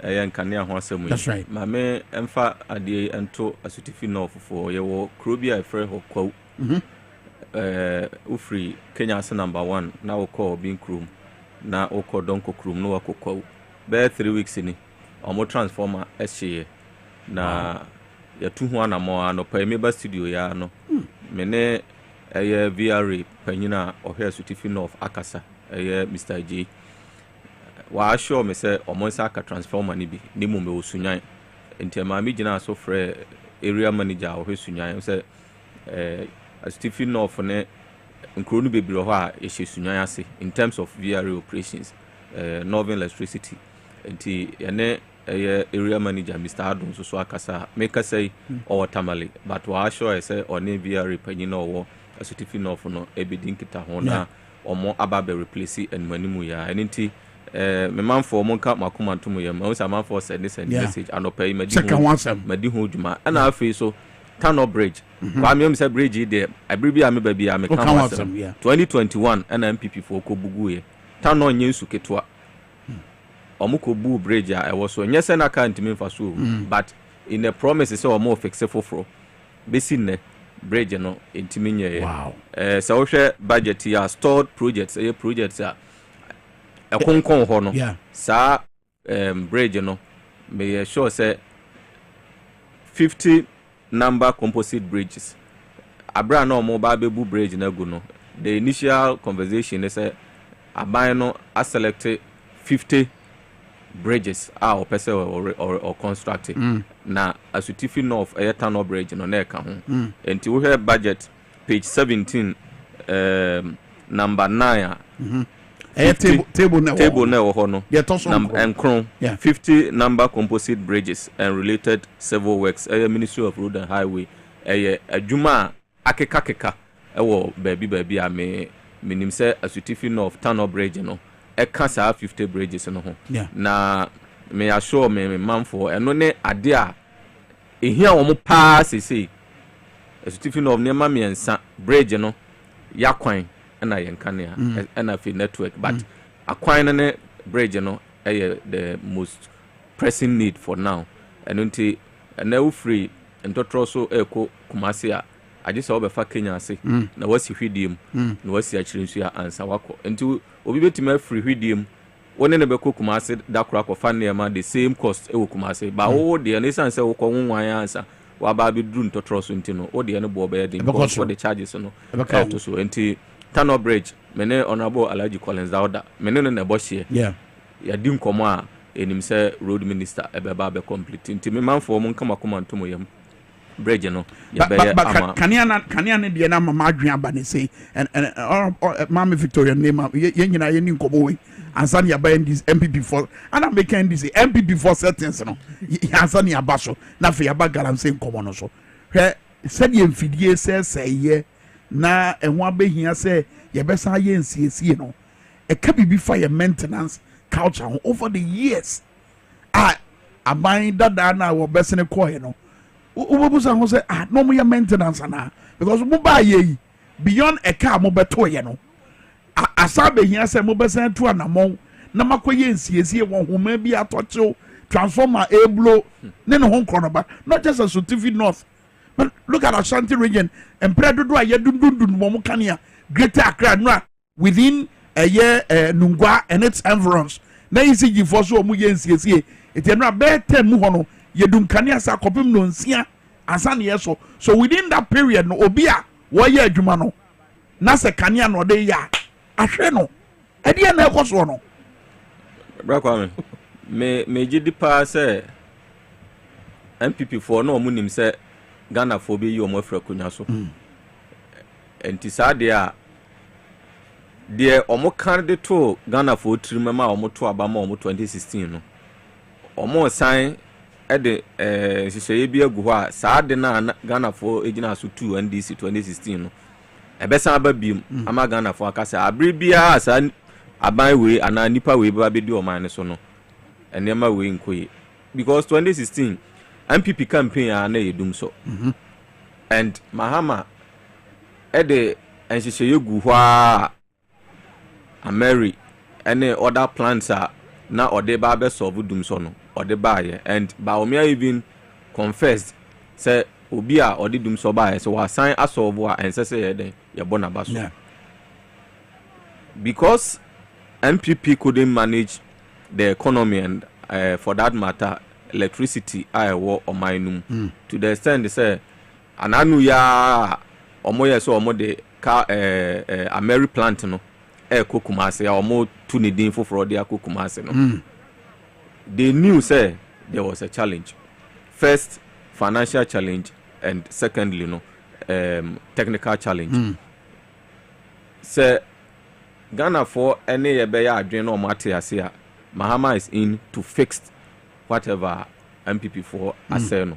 Enti say oh yes, here, wa ufi krano say uchichi or chancing our no at the same time ultimate no chance in them the Ghana for ntia say my say bosumi mienu ni de yaba be hu ewo aban a oja ahokoye no ehun be hia say ye betwitwi chance num ne yatimi ano omo aduane ene nti omunya abotre maye kane say anum no ansisi a me kai say amre MPP wo so no omudum na omofra ne dum sisi that's right but then this is dum so ye sisi ye be fix it say ye sisi we say be take 6 months and now 5 months am a permanent solution to the energy crisis and as a power situation na Ghana for nya botre e majo Mahama mo ginidi ye nyina no ye gijo Mahama dinti ne ye de ne baaye se ye ginidi dia onya de be haye o ya de be boaye eni nchirima to mo kan makoma to Victoria also dia na wokan we yo kaka me wokan ne say o share car adokro ECG yeah me hu ne say leadership problem in the sense that there are technical teams involved in managing the ECG. So if obia na adwuma yi a ebema ECG niema ebetimi akọ sene se ekọ edne obetia na high sense air promo obetia electoral and air promo nipa so kwa na eto niema no yeah tono moto no mu de ko he mu de ko fie o de ko air ne store o de ko ne business mu yeah o mu ti oba electronic air a system na yeah just say advance it to the point where people are doing more of electronics. Until the more people are doing these purchases now, within communities. People are migrating from rural communities to urban communities. Yeah. The migration, what addition or value addition, and I say what is the effect of the migration on the system or transformers are here within areas. Obeko obikios mu emu fe fridge wom, TV wom, bibia wom, and so be an illegal connection be a cost. Yeah. What are the various actors in this institution? What is their responsibility towards offloading the burden from the transformers? What are the statistics? And I say information I gather together. I bet me a boy and me who say this particular area I believe nipa na doso. And I say load na e bebre enu ntina hu be hia say e be see extra transformers in the account. So if this crisis keeps lingering on how any attitude Ghana need you hia say the Kenya needs so the hia say the Kenya so say ono e contribute or uncontribute you say wo me can share me say I am a contributing factor to the problem me dey me nim ne me ye no na me so we should allow the regulations to work and set parameters. I bet me a boy the number of transformers that we will need at every sector or every location. Then if we have to increase them, we will make efforts. Then say yes, because OCS no nipa no ba no whatever. You see, I'll call your friend say the laws that are around electronics, data, I will say you too good. Sian and Kofire ACSC, near ma and ni say your cost fire they use. And those gadgets, no, it puts a burden on the power that we shared. That's right. You understand? Yeah. So we need to have a good leadership. That when I believe in the leadership of Honorable John Jinapo, say Obed deliver on his mandates now, His Excellency John Dramani Mahama Ediamano. And you know, if he can look into this area and give us pragmatic leaders to lead the ECGR, I'm sure say problems in us. Okay, me 10 minutes away. Mame Alexander Avenue marking ne nkomo na woni KSMD no wotie nkomo na na abehu nientia MPP for ye de omoye no sa nkomo no edan na dream poedi and I feel say KSM create an environment a ma Alexander Avenue marking feel say as a watempo ano na woni na damfo bi na edi nkomo enwie chie no wo ahwie no ma bebre agu wodi am pese wotie interview dia me de kra de say o kan brofo wie no di twi ni sa be wo no. Yes, I'm not here. Come on, Yanko. I realized that Ayerige's posture was changing. He was moving into being confrontational. So I laid back and I was watching him, and I knew the source. What was the source? The food soldiers. Well, the majority leader was not. He, as a leader of government business, his business is not to be fighting me. What am I saying? The government leadership, theirs is the diplomacy. Mine is the pound for pound. So, for instance, me, I'm in opposition. I can trigger a small debate. Now, I'm there trapo. Now, also, brofo can I out there. Now, also, fees a food soldiers in Inti, as I was so okay. But we say I spend 4 hours debating. No government business, you know. 1 year. 1 year. No, I shall know. But speaker, or you very smart. Also, with the opposition leader 8 years, we be majority leader. Papa no de nyansa or experience bia. E wa otumi ma wubufu. E ya ade no so enunum na wani age. Na me hwe me speaker. Anyway. So no. So any number 1, number 2, na. Yati e ba bia de adwe ho ye adwe kwan a Galamsey e bedi ho dwuma ne ho koroba. Ene nkoma ye e say wo kroma ye die. Ebeti anza na dwumu ho no ebeti anza MPP for national secretary Alhassan Tampoli wa unia ane no womra so bedwafie wa twetwe Facebook ene nsentwefo aye tata wo no wo munyai me hu am say hey MPP for tv kasa say see ye tata nsentwefo wanya ye say akoya na bodju se bebrebe ya kene de ko okatachi ya kene de ko national security ye wurawura mu busebuse mu ne hunu se no kure ni nyasa nete obi anche obi a nemom national security na won adwuma yem no won frɛ ne se katache wo intelligence bi efa nkofo mo hye Galamsey achi e wo samra boy etu on fa sansem no meto o manim no mo nyina so ntu anamo na ye nkodi hu dwuma no ani o ene se o mo ye setting se mo mu tietia nsentwefo fa wodie so ma apanyo marking photo screen so no bia hwe and honorable mu behwe nyina wodi mirika ko social media brofo no crowd hwe it started with abronya na chese the abronya kan no wofo so now it's okatachi afrifa the NDC government must be tolerant using state security to intimidate and person kana ahon peprienti and or intimate to intimidate opponents is not good for our democracy. Okatachi Afrifa must be released now. Meanwhile, Yanchino Tampolini omo maka nyina ye ho flyers. Say ye tietia and central for fan with maybe mo crampo tagge Donald Trump any US embassy in Hong Kong ba. Honorable, then I go so. Kwame, maybe time be am about a few days. Sometimes I make a stand. Okatachi, Mimi Busa say, who is he? Okatachi Afrifa or Yahweh. Anti say state security apparatus. Ehun say bibi koso. Say ye bone ana say ye papa. Obeto nsa afro Okatachi. Ama na beboa ama sa papa na ekoso no. Yahwe ama na yi ana bone na ekoso no. Yahwe abra. What is wrong with say national security and as a state security apparatus be for Okatachi. Okatachi is nobody. Almost a cheno. Sana MPP for nega. Say ya cheno. Enti San Yabechi will be no. There must be a cause. By a cheno. Only himself Okatachi na mu. Ekwatena baby ka say 2016. No more free be. No crank am nim say 10 BFN no jandam. Senyor Okatachi a. Minus na no. Kame nim say free be jandam. Ena ne jandam no. Wo hu say Ghana for sebi ye near bi.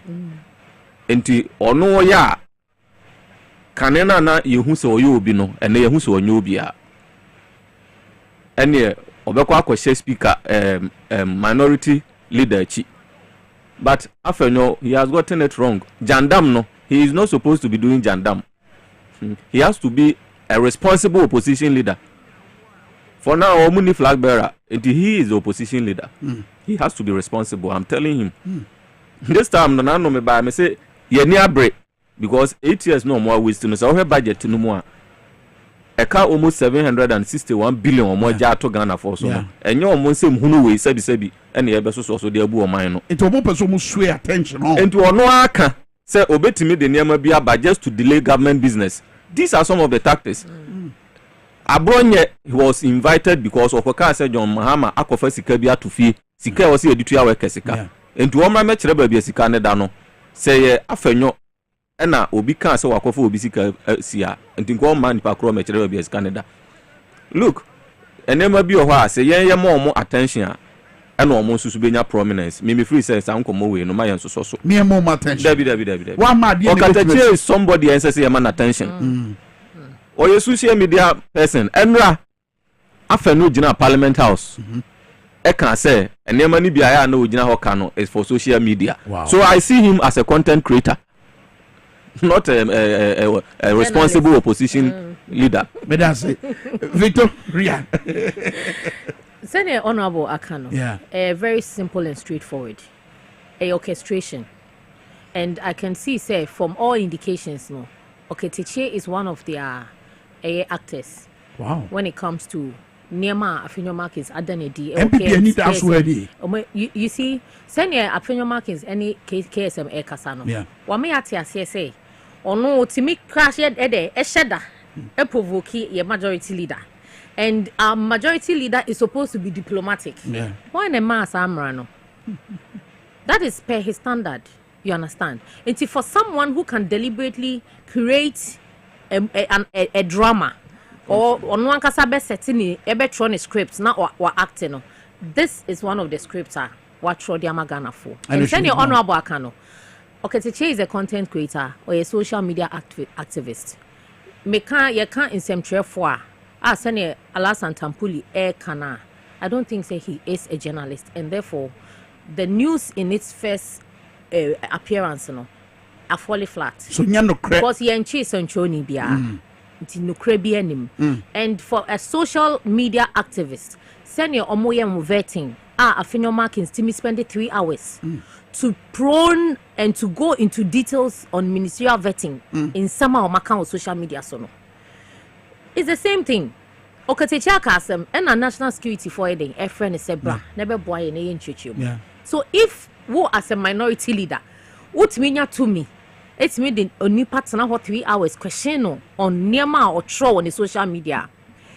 What stops the national security from meting out same? It's a question. I feel you Galamsey nsem no ne here because I know you anhwe ya chebia better say you crensu e dia bagana ho every Germany and now Japan dia bagana and also menyini say ho ne pese ye kodu but ade bia am worried honorable Mr. for and it's as ye kwa ne abesi babia ye chance free here and also sa ye blue water initiative here honorable Emmanuel Amakofi Boa alonchi ya boa me na me hunso ye because the to operation Vanguard and operation Gallant Stopper ninyina ye bambofo nipa ene ye tuomagu mi ayo ye Galamsey no mako stopo Gallant Stopper anya adwuma fi say asrafo na ye do mo koye no ye compromise ye omo e de na ma blue water initiative way e ye superior bibia ye de betime di Galamsey ho dwuma bra Kwame so okay sa blue water initiative the fight against Galamsey, and I want to be factual over here. I'm not against small-scale mining. However, I am against mining in river bodies. Say, you be tu a good year wo insuum, you de machine be si so. Mako forest be paying. Free baby any con carrier. There's a community called Bani Krum. Say, Udru Bani Krumwa forest be at the muho, often insuum efaho. Na wuntu misha ho mining. No free baby aluvia mining no. Yeah. The machine no see nsuo ne so and omo tu ahoro to omo huru ne nsuo num. I'm against that. Me constituency ye mining ho. Ye were the formal and formally recognized mining. I no government ama license. And ye were the informal or non-regulated. I don't see that as illegal mining. It is illegal because people are not, and our government institutions are not regulating it. The resources and the natural resources Ghana for there. Ghana for there say the Inyasum faso. But a quiet befaso, sa resources no beba bonteno, and no differentiate between legal and illegal. With a small initiative, we can turn the illegal to legal. And to say Yama will be concession war. Aha. No be so ewan in chain.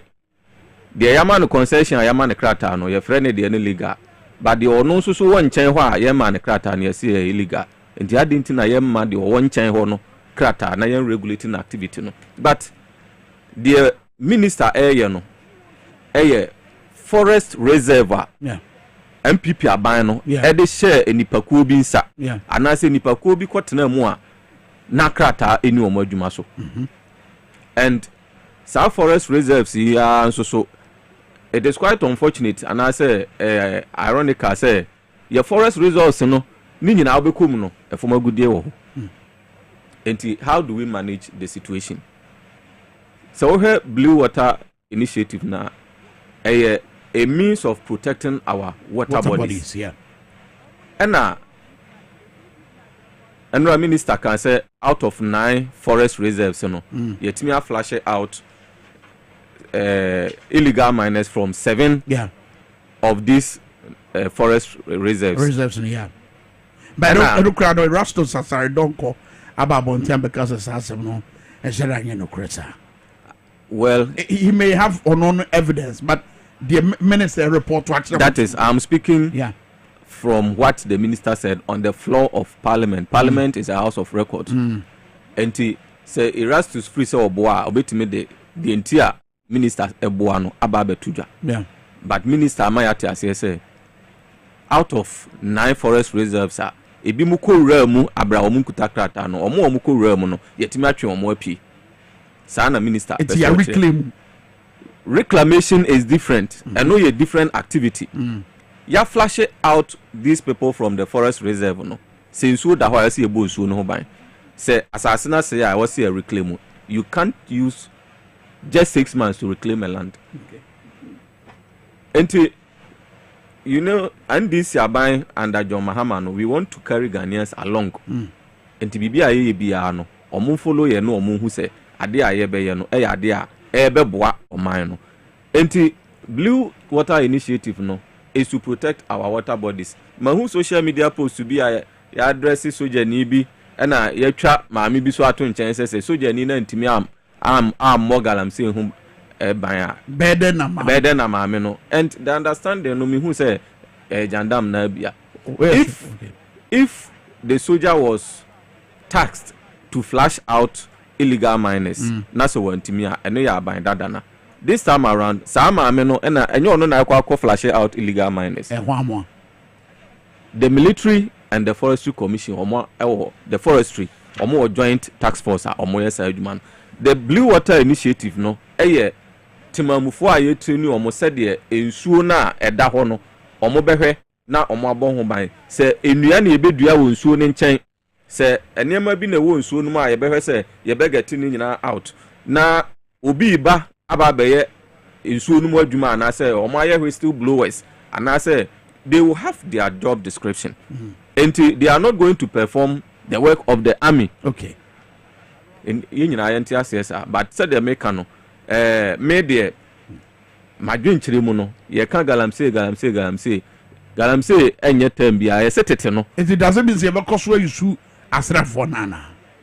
If the government reaches a target say maybe awaye adwuma na duru na no ofi say wa achieve the aim of tasking the military and forestry no the akano so we budget no mu a anti-Galamsey activity e na location and I say ye put other livelihood and also one allocation enti ye yi omo a ense se omo wo ho afiri ho ne ahwekwan ye befa so a ye be put the forest or that area into proper shape ni nyina no the budget has captured it enti me the me pese Ghana for ye nyina no ya adwen ba so ne se Galamsey no se utie na bakosomo a ye se gather and sell enti tetefo no omobrofo kamu ene koda ne Galamsey gather and sell no omukosesa gold no nketenkete no omo aboa no akoton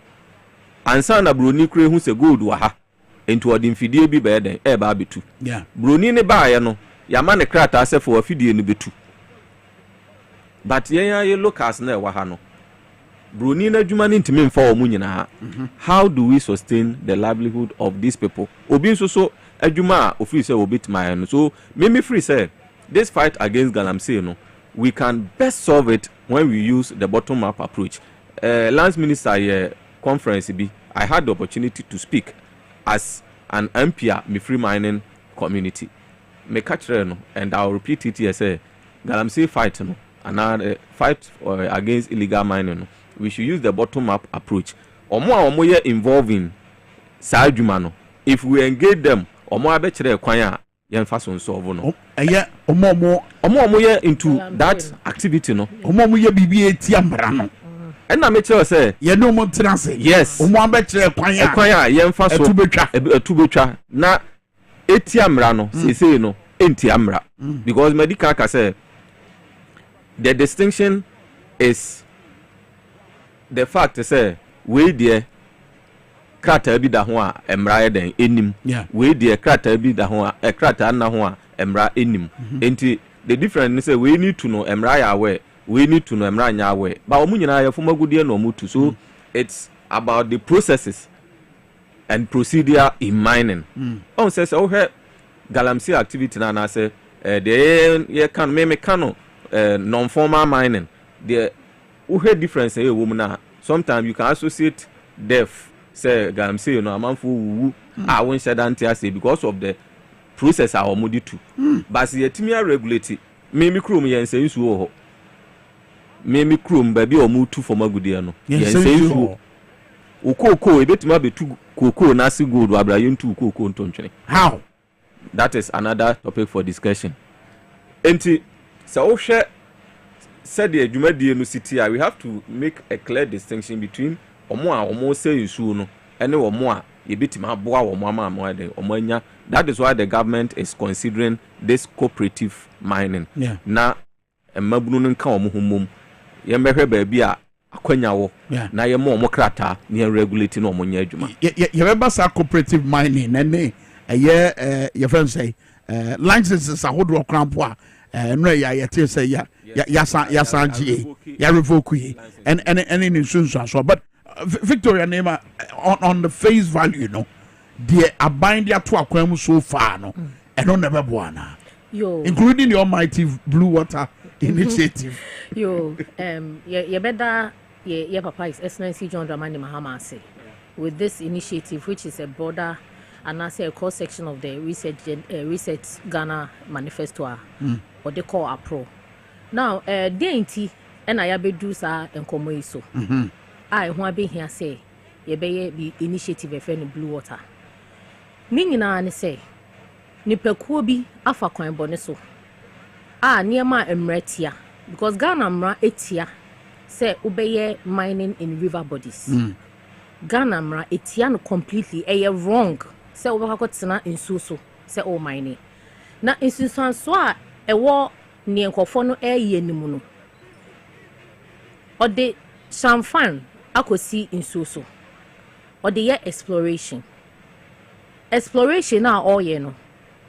There is a waste product onya the opener waste product ebe frimaba eya na experts for a friend tailings na sa tailings no uko gold gold fields any Newmont no mining companies akese na they create a whole dam which costs a huge investment and as a funding omudi yes dam no send be those waste products ebe but this is a situation obi de machine akosi nso so a ono a oye exploration wo so ono so a tailing na say process a waste product na free ni processing no osan wo horo san de gu nso ni enti oye niema ahodo eno no mo de chamfan ne ye no eno no mo de chamfan ne ye no ko chamfan no uko mainland where obekwa kofa geologist ne baba be exploration no chamfan no ne dia to TV so no it say ya netie nti ono no is the easiest way mano for the mining no wow because osa won so access osa so de ye ne bibia nti ono free ho no kuta ne byproducts from the ore no wenya no de ko na ne ono wo mainland no oye adwuma ko no bekwa kofa the geologist e mana be hwa asase no determine the quantity of ore and I say the quality and no ebeboa na mana ye ne optimization which is the costing of products na oil den oba be mine no it is our costing no would include the setup which will bring the tailing dam no and some other things na obe hia no so that ontimi koye and say byproduct na enkofa or how be den enfamba no so those people no they classify almost as the small scale mining because no ya man krata sa krata na ye de man no e kire ne se onfa sa kwan ne so no fanya ne mining nti ni ono ye na ono so any regulation bia no ono ne friend Galamsey nti Galamsey no e no mo ye e won nsuo no so which is illegal mining which is also against the law nti enka ade we ye champagne ke beto a wo say ni pay ye chewa wo say e ko prosecute ni do ko jail straight simple but empempi ni ye ya no ye yo mo dey minim de ye omo because anka ya de ayate say there have been prosecutions and some of them have been jailed me sure say anka ye ntimi hu ni e ko so now you see the Blue Water Initiative aye de aba no send the honorable kind no they are recruiting people from their various communities na ye training omo. And some will be people that have actually worked, send the honorable kind, people that have worked with these Galamseyers, or they have been part of this way. Now, Okoye said, you man, be near marking by day 1,000 Ghana, now 500 Ghana. A binding Shishayaba, say under the Blue Water, no, or no sino betnasi, no mouse, he can be adding a modu. I'll bet me. Any various actors accountable. Now the Sonko our Blue Water na hone say in for complain say why the military the military because they have the enforcement tactics to be able to deal with some of these issues on the mining sites. Now these people that we are recruiting in the various communities we've used them before and military no they were compromised at the point ne bi mo bo Galamsey sites won ba nipa su no ene ya compromise but eba ne expertise na o de be combat crime na owo enu nti se sia na ban say ya fa individuals within the communities no in so na ese na affect omo ma affect omo papa no affect omo nananom any the entire community. We are recruiting these people and we are going to give them training in water monitoring. Yebemo training in surveillance. Ye use ya sancho enforcement tactics a de be combat illegal mining. And to say any pay training na yede man no. This person is now combating two things. Or ye adwuma de ama ban. O we so our protect e ono ankasa ne community any nsuo na ono ankasa be hia bia no no. Wa bonso ne ho ban. Now yan kai say activities here nkofo ye. It doesn't only affect the water in itself, but the water fish near dia efumuba mine farming sites they use the water from the streams and rivers to water their product and get the quantity of food they will need. Uko nkrasia yente hu say ye de nnuane free nkran e de ko ekrase se ye koton dodo na rely on the farming activities na de cost wo ho no to be able to feed themselves and their families. So and na ye say blue water guard ye training wo wi abrare bobo nsuo ne ho ban se ne be ya nsuo ne benya apomuden wo wi nso a wo be identify illegal miners na eden ewo ho no na wo wi nso a oni community leaders a eden ewo kroni mu no mu nyina waka abomabo kroni ho ban ansa na obi be konsuo so no se ode campaign ekosi hoyi e wo se nyina hu se amamre mu na wo se ekogunsa na hwan na gunsa no nananom yo anase enipa na gunsa of enye nananom a obi enu ho betima kogunsa yeah chia me kra no nananom amma wo sa tumi na wontumi nkonkogunsa se obi mfata mfa mma mesi nsuo so no ma mesi nsuo no nsuo a ye nyina ebo ye ho ban ma ye nam e ma ye nsuo ne ye ditimi didua ye no baye wontumi nya sa akwanya no ma me ye sa de no enu nti na te blue water essence ne nananom ye den e kotena se nananom abegunsa tamfan entimi emfru nsuo no e ma me ye dwuma na e den edi ba se nananom nsa no adwuma nti amanfo ba benya akwanya bese yezua ana ne ngobo amane ze nananom ni o entina ye say blue water guard omo yankoju omo entina blue water guard no womo na be say adwuma we ono de be say adwuma so identify illegal miners and then work in collaboration with the local communities and traditional authorities enti traditional authority now you am say otumfo say tutu the great king of Ghana ha that's right we na hemfu ni bi na asempaboa edientia because they were found guilty so mo contributed to Galamsey ye kun ayeden etia any some of these river mining ayeden ekoso no they were found guilty obekoko hwemu no na ebi ensagugo ya ho asem ayeden ye ka no enti se otumfo etimi etu sa anamona ye besre se paramount chiefs any ahemfo ekuku dom a omabo dompin wo Ghana ha nyina atwa hia ansio ewo communities mu no sorry because His Excellency John Dramani Mahama on the 30th of January 2025 also in the third batch of ministers omayeti asese obi biara yedi na Ewura Forest Reserve mu under the LI 2462 which was illegally passed through parliament ene omu amankofo kwenya se omu dominated big lands because before the LI no I was here kai say na we just had regulations from the mining authorities for you to just mine within 2% or how inchichemu mienu pe but see no that particular LI no has given them dominance over large and vast lands in the forest reserve and that is exactly what we are talking about. Sadena ye na yesi ye krakra no kakra no na se wonkwa de wosemeba na me de maba na maba be mamra na metimi ahye nkofo kutu pase monkonko ye no in large scale ho na problem ye den ho na problem no ona ma famrem na intervention opeso make no make wa bra wo yes ano so boame na ye nwura eye license na ya revoke ene nia e be free mo aba yo bra kwa me de come in aba de on say me kasa no me kasa the fight against this illegal mine and Anti-Galamsey no say yan started from yan use the bottom up approach now you be all the policies you be enforcement you be but it will be much ado about nothing say who engage nipa na ote ehoye adwuma na in that session no and obeche so me dem ye adwuma ni nemum me sponsor ni ubedi achira trisia you may end up getting the sponsor of that business no our parliament house. Wow. Me see me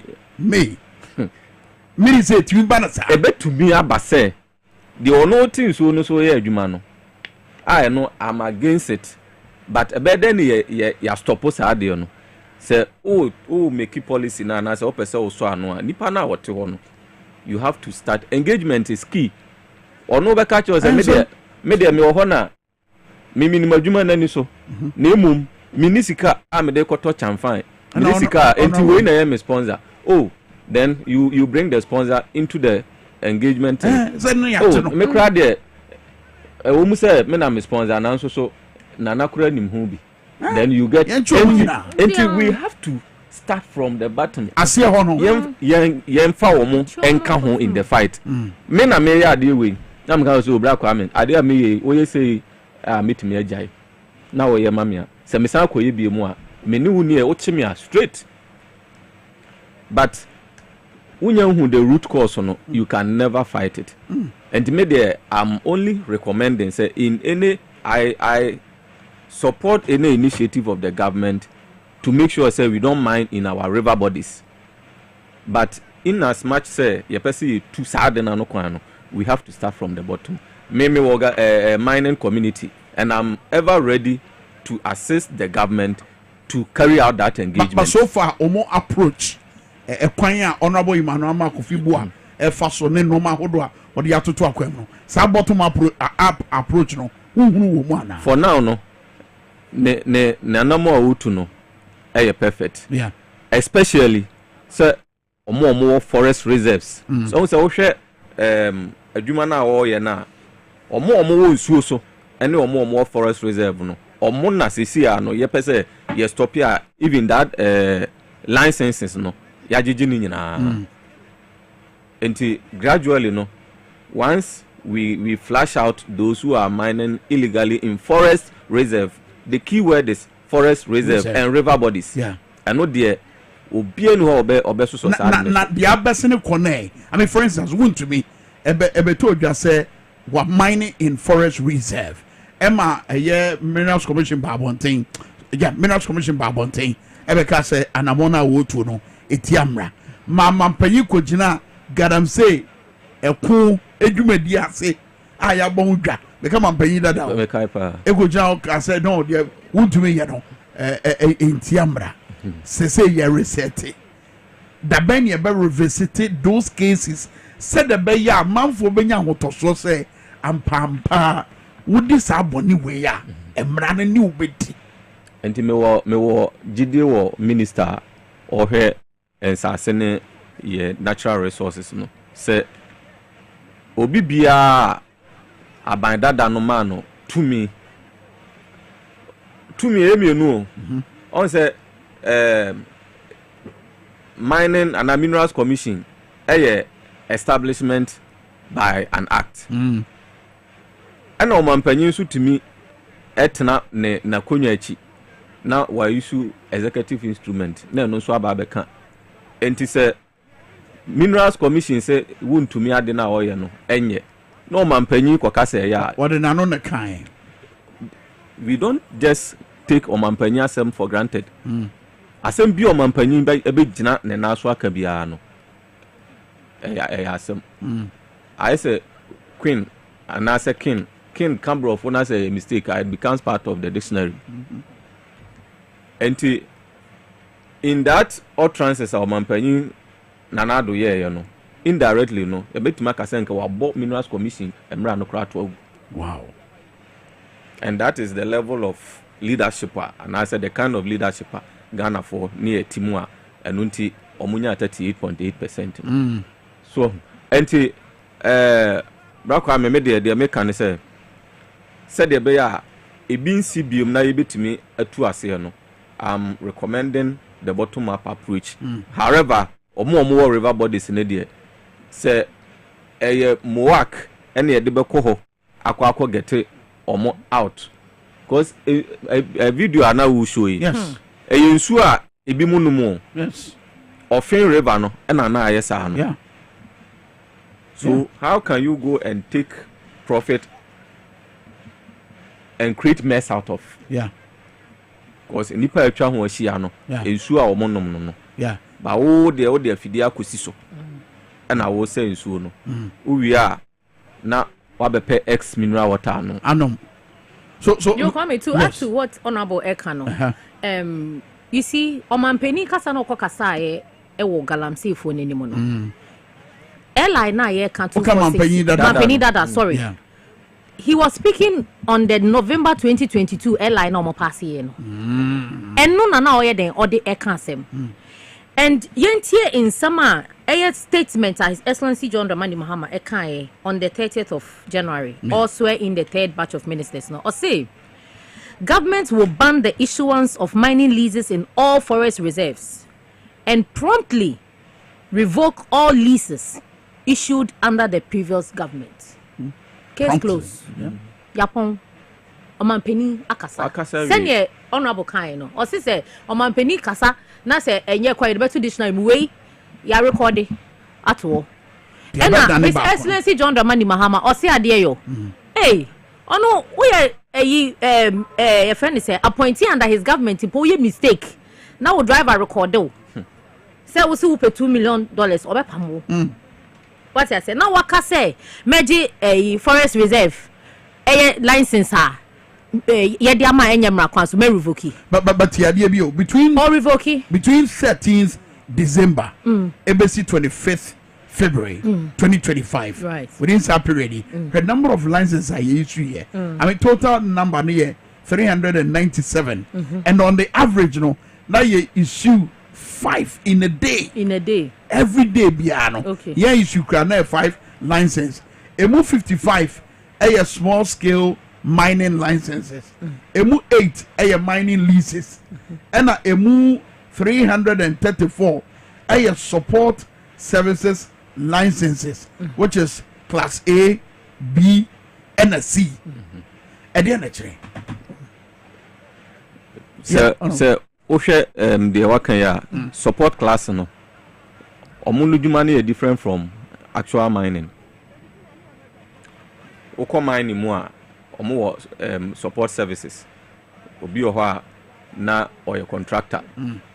The mining activity no anka so onim ho hwe but enema bi wo ho a mining related or provide services at the moment. And sa asemu a okan no data okuti 13th December 2024. No, 13th December 2024. Equals 25th February 2025. Yenhwe time wa Yura Mahama appointed the ministers. And from 13th no say ya to aba wiama MPP abana hu say we lose. Yeah. From 13th till time I appointed minister no. Yeah. A bit my 13th to 6th of January before swearing in. 13 to 6 no. Sa license no. A mu chunk bit ma fall within that date. Wow. And unti and I hear graphic front page or say minister revoke license after 7th December. And in Yaman be bro MPP aban who say we lose no. And a MPI and crop for enko gum. A bit my agenda setting. Opian and crop for big morning say aban ne ba then obeden obe revoke. Then he create issue out of that revocation. Issue be no bet ma create. Employment. Even employment issue e buy. Omo pian kofo na gum. E na omo anka say wie na agenda master. Omo anka sa tena ho. E na o cookie. E na ai nti mu hu kana formobo. E na mapam omo edwuma be no mbeye. Nso mo ba ye mo be go banks. E ma up to now. Obi wo ho ntimi recover from depression or go through. You understand? So you see these are some of the things. Settings ni sa na me nyina no.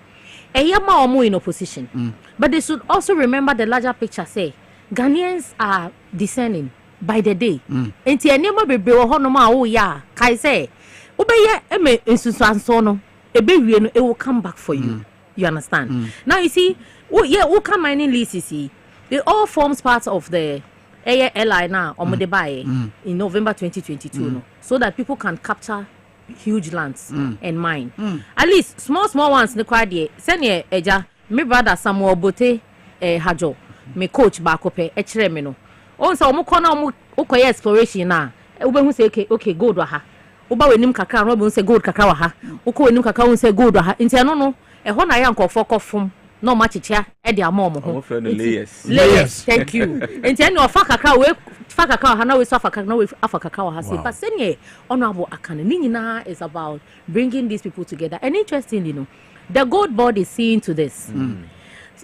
Gold board no say na me ba na ye kasa ye nua be ma bi be kasa ye no o say small scale miners na kasa na propose say ye sisi yen ye ko amanhoho do obo odi oye ni gold ono akofa plane so they go Dubai obedu ho ne aswende ne age gold na fini sem enti sa aban ne boa me na sa aban ne wo purchasing power na so betimi aboa me na wa kire me kwan pa was a me faso.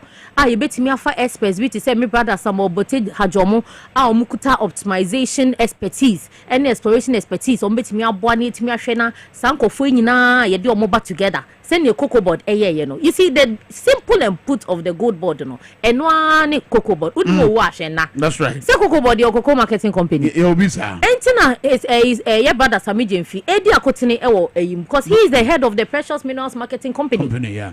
What am I say? Because ye are small scale for nine year, no, and no one in persuaso and a beko. But finance ministry, no, ebemu. Because they have the purchasing power and they are also going to help to regulate, because small scale miners, no, if they don't work under the government or they don't fall under gold border, they are going to pay 1% tax to government. Now those all 1% taxes now will be shoved away and the government will absorb that, and then they will and in turn give you the expertise that you need, the guidance, and also to help you to be able to market goods. No, and you know, I think say we are on the right course. Absolutely. With the gold board. Very well. Yeah. Okay. You know, Communities, no. Massive chat on this one. Yeah. Finally, yet me and sorry and common so honorable. What's the chat for? Rafa, me massive chat for is Omanpanyin John Dramani Mahama ede ne budget aba. Parliament debate o budget no and say comment o budget no. I say a journey of 1,000 miles begin with a step. The resetting agenda has just begun. Yes, Regana for nyina say including the micro minority led by Afenyomakin say enekra de also do sahin akanidi no. Or more and rally behind President John Dramani Mahama. Na Jidi Agana for Inya Wunimu na omomaye overwhelming majority no.